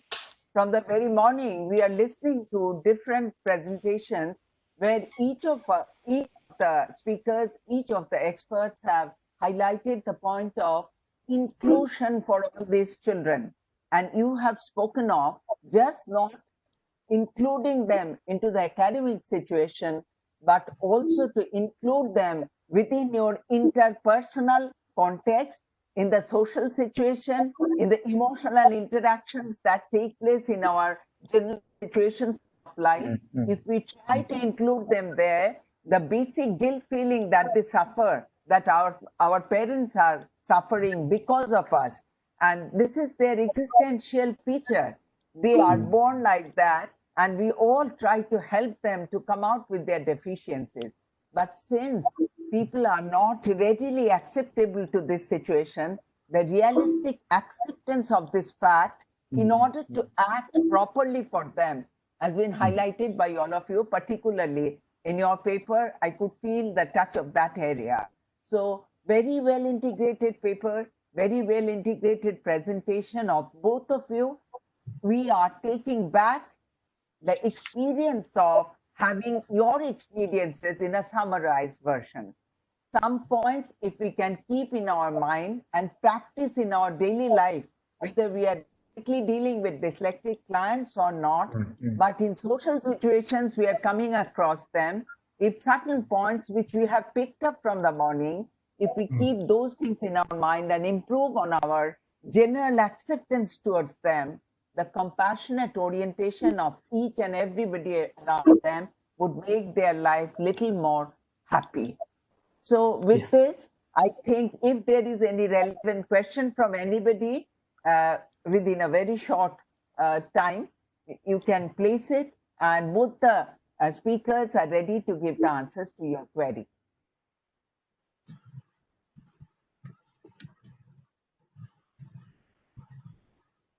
Is there any question regarding Dr. Jayanti Narayan and Dr. Thomas Kishore? Please come up.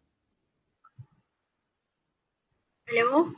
Is there any questions? I cannot see. I think they're all satisfied and saying thank you for the wonderful session. Yeah. So both of them were so self-explanatory in their presentation that people are trying to absorb the knowledge within themselves. Thank you very much. And thank you, Dr. Debushree Banerjee and Dr. Arundhati Sarkar for including me as one of the participants in your very delightful seminar. Thank you. Thank you so Thank you, much. Val. It's an honor to have all of you as plenary speakers. Now, as I pass on to the next the session, which is on educational psychology, and this session has invited speakers. The chair of the session is Professor Shuvra Chandar, who is a psychologist, psychoanalyst, cognitive behavior therapist practicing for the last 35 years. Ex-lecturer of Indian Psychoanalytical Society, founding secretary of Psychologists Association of West Bengal. She has her own clinic, Bodhodaya Mental Health Care, and is associated with Bellevue Clinic. And she has many national and international publications in these journals. Now I hand over the presentation role to Professor Chandra. Hello, am I audible? Yes, yes, Professor Chandra, you are audible. Please switch on your video. I've switched it on. Host, please see what's the problem, Mr. Shaha. Maybe bandwidth is okay. I'm visible now. Just give me a minute. Am I now visible? Yeah, ma'am, please set in position. So. Okay. Is it now okay? Yes. Yeah. Oh, okay. Do I start the session then? Yeah. So before I start the session, first let me congratulate everyone of Manochetna and Department of Education, Calcutta University, for organizing this wonderful international webinar. Despite the difficult times that we are going through, it's a very well organized and informative program that we are having. And I also thank Dr. Arundhati Sarkar and Dr. Debashree Banerjee for giving me this opportunity to be a part of this seminar. So, since we are overshooting our time, without much ado, I would start with the program with this session. However, at the outset, I would like to make this clear that there were actually two speakers because you will be finding it in your brochures. However, because of the current situation, the second speaker had to rush because she is having some kind of emergency. So we would move on to the lecture by Ms. Saloni Priya, whom I would like to introduce. She is the founder of Umid Counseling and Consulting Services, has been working for 23 years as leading counseling psychologist, therapist, coach, parenting expert, life skills and HR trainer, education consultant, recipient of prestigious awards like Rotary Women Entrepreneur, Lions Best Education Project 2012 and 2018, Sri Divas Award, and Business Connect Leadership Award.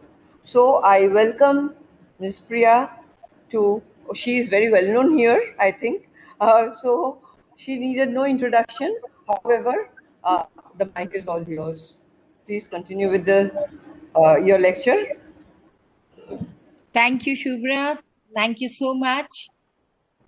Very, very enriching morning since 10:45. Plethora of ideas shared, and I am sure Arundhati ma'am and all the dignitaries from Calcutta University.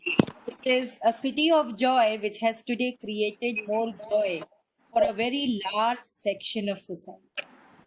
And that is where I think Thomas sir had made a very, very comprehensive presentation which connects to my area of work with educational institutions, that how do we create, because right from corporates to working with schools, training management graduates and doing workshops for organizations and NGOs, I always feel that diversity and inclusion are everyday life opportunities. And that is where kindly allow me to share a very short presentation with all of you, which I am sure all the thought leaders here will be able to take it forward. You touch lives, you empower people, and you enable people to reach out. And that is why I feel, listening to everybody since morning, right from Professor Roth to Jayanti ma'am, there was so much for each one of us to take back in our respective organization. If we want the world to be a better place, we have to understand that the essence lies in inclusion. And what is inclusion and diversity to me as a psychologist and an education consultant? It is basically referring to the uniqueness and celebrating differences of people. Don't we need it at every walk of life? And right from a family to an organization, I wish all educational institution stakeholders could start taking diversity and inclusion much more categorically. And that is why I would advocate that let us take management, school owners. I do get to meet a lot of people who are today wanting to open more educational institutions. The vista is much, much larger.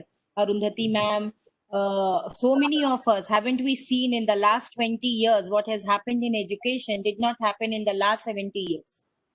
And that is why I think the time is very right that every school has to build a culture of inclusion and diversity. And it starts from the teachers and management demonstrating diversity, including people right from recruitments to appraisal. And there has to be, Arundhati ma'am, a continuous advocacy of this cause. Thank you for initiating it at such a fantastic international seminar. But before we bring it to children and we ensure safe schools for children, I think stakeholders have to understand that we practice diversity, right from a circular to a diary to a school website. We don't have to make these children special. We have to realize it makes us special when we have all these children learning together. I think it does more when all the children who think they are normal are able to see the versatility, the effort, the resilience which a whole lot of such families and children have taught me when I have worked with them. And I stand here that let us start working from the inception, because diversity should be taught as a life skill. Look at the HR manuals of the top companies of the world. Everywhere people are talking about a working place and a working environment which is inclusive and diverse. So whether we talk age, gender, socioeconomic status, culture, religion, disabilities, sexual orientation, the spectrum is very large. And the most important thing to start here with is that if I really look at education, psychology brings in the understanding of what exactly education was all about. Unfortunately, most people have started looking today at education from a very limited view of a source of livelihood. It's not that. It is living life with dignity.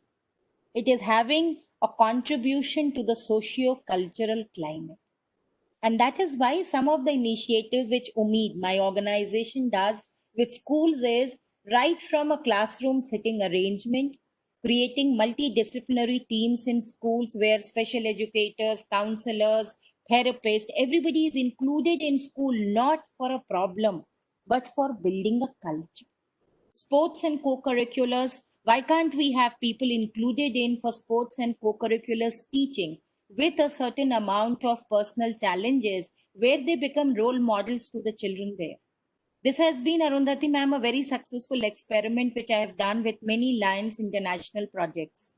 And it has been an amazing experiment to teaching children diversity and inclusion, and also to the teachers, where in an annual staff meeting, people did share that what a difference it made to my whole attitude and approach, what I thought. And today, when I experienced somebody sitting next to me, I felt very humbled and small. So, gender education for children, gender sensitivity programs are very important today when children are having so much of influx of information.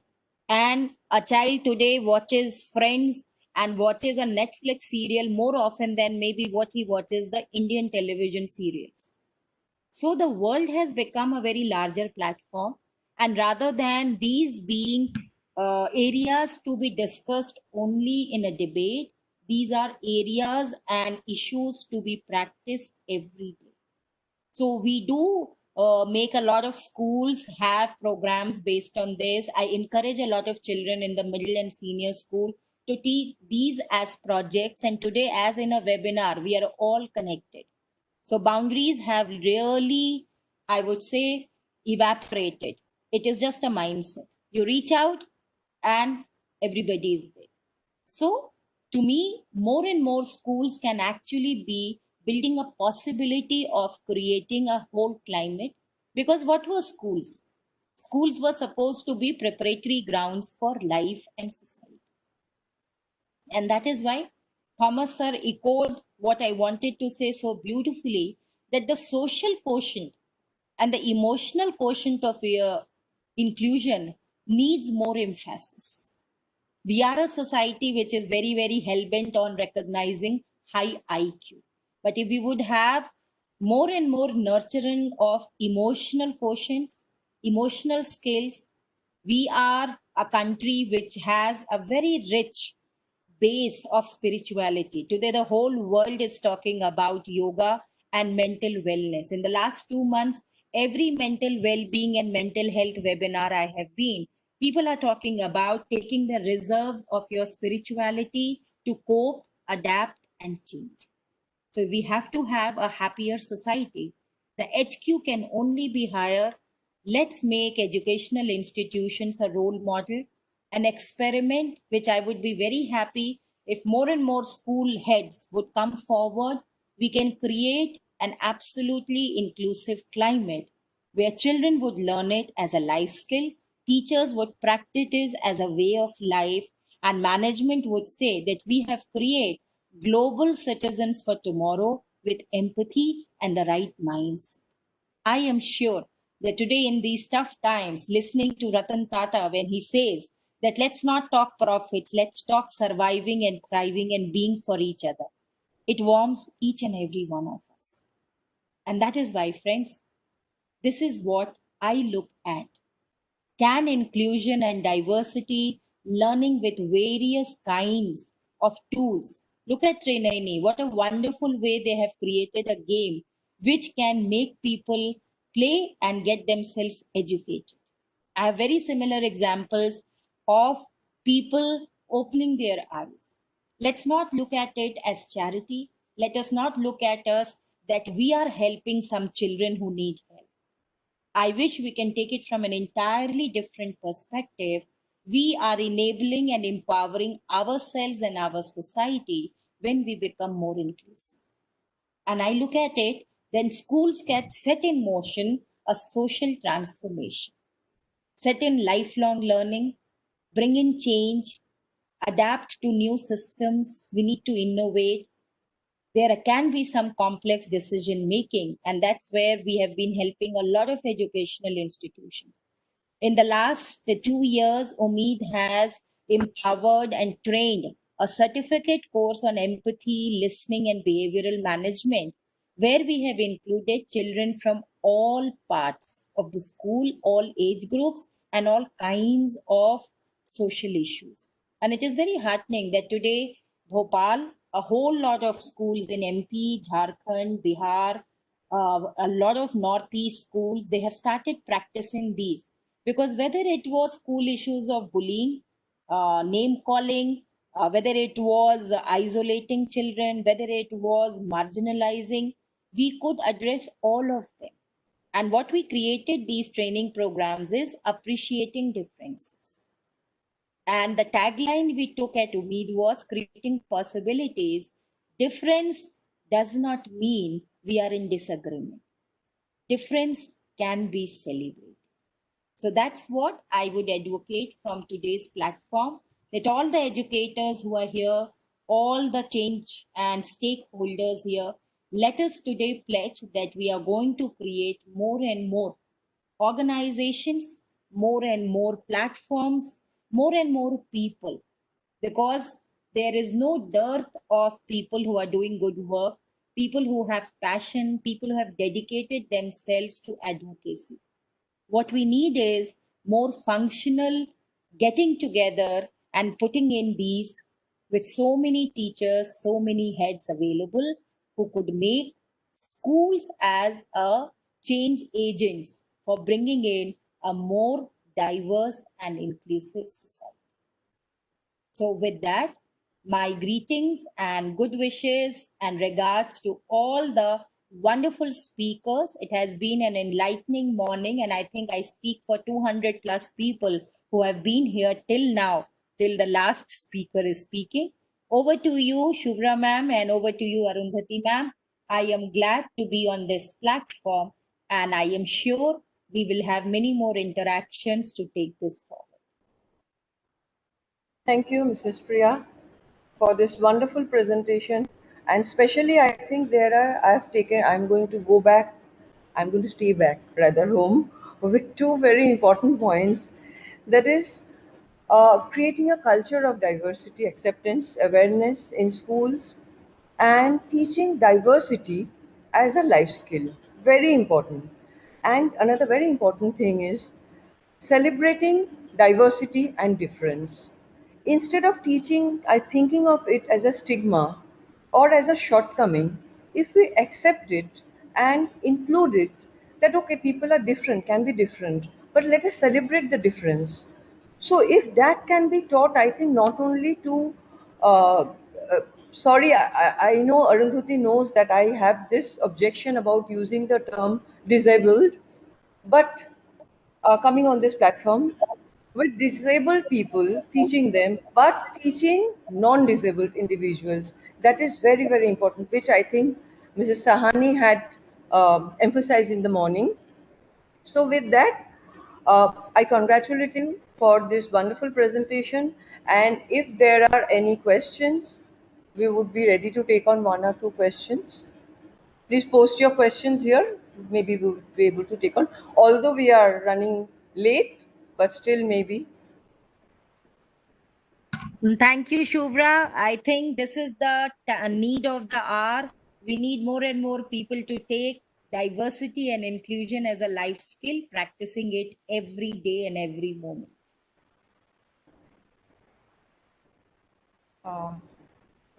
Thank you, Shalini. But just give maybe 10 seconds if there are any questions, and then I hand over to the organizing. No, there are no questions, I think. So we end the session here, and I hand over to the organizing secretaries, Dr. Arundhati Sarkar and Professor Debashree Banerjee. Thank you. And we meet tomorrow again. Yes, we look forward to meet again tomorrow. Thank you, Professor Chandar, Shubhra Chandar, R. Shubhradi. Thank you, Saloni ma'am. Thank you so much for this wonderful presentation. In fact, from the morning, it's been a plethora of luminaries giving us, enlightening us.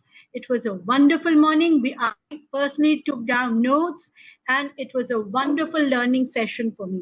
And I think there are less questions because if you can see the inbox, they are constantly praising it, praising the sessions. They are absolutely enamored. We are thankful to all of you, and thank you so much for sparing the time to be with us in these extraordinary times, braving the odds. Thank you so much. Thank you. I think with that, we bring an end to this day's sessions. Professor Banerjee, can you put in one or two words, please? Professor Banerjee? Hello? Is Professor Banerjee? She had difficulty with her internet. So I think we will have to close today. Just give me 1 second, please. Let me see if she's able to come. Yes, she's joined. Host, please see what is the matter with Professor Banerjee. Mr. Actually, Shah. Madam, can you hear me, Devasi Madam? Can you put her on? Please bear with us. Devasi Madam, she will end the day session, and we will again meet tomorrow. I'll tell her. Tomorrow is the day of the presenters, and we start early. Okay, Devasi, please. Okay. Please end the day session, Professor Banerjee.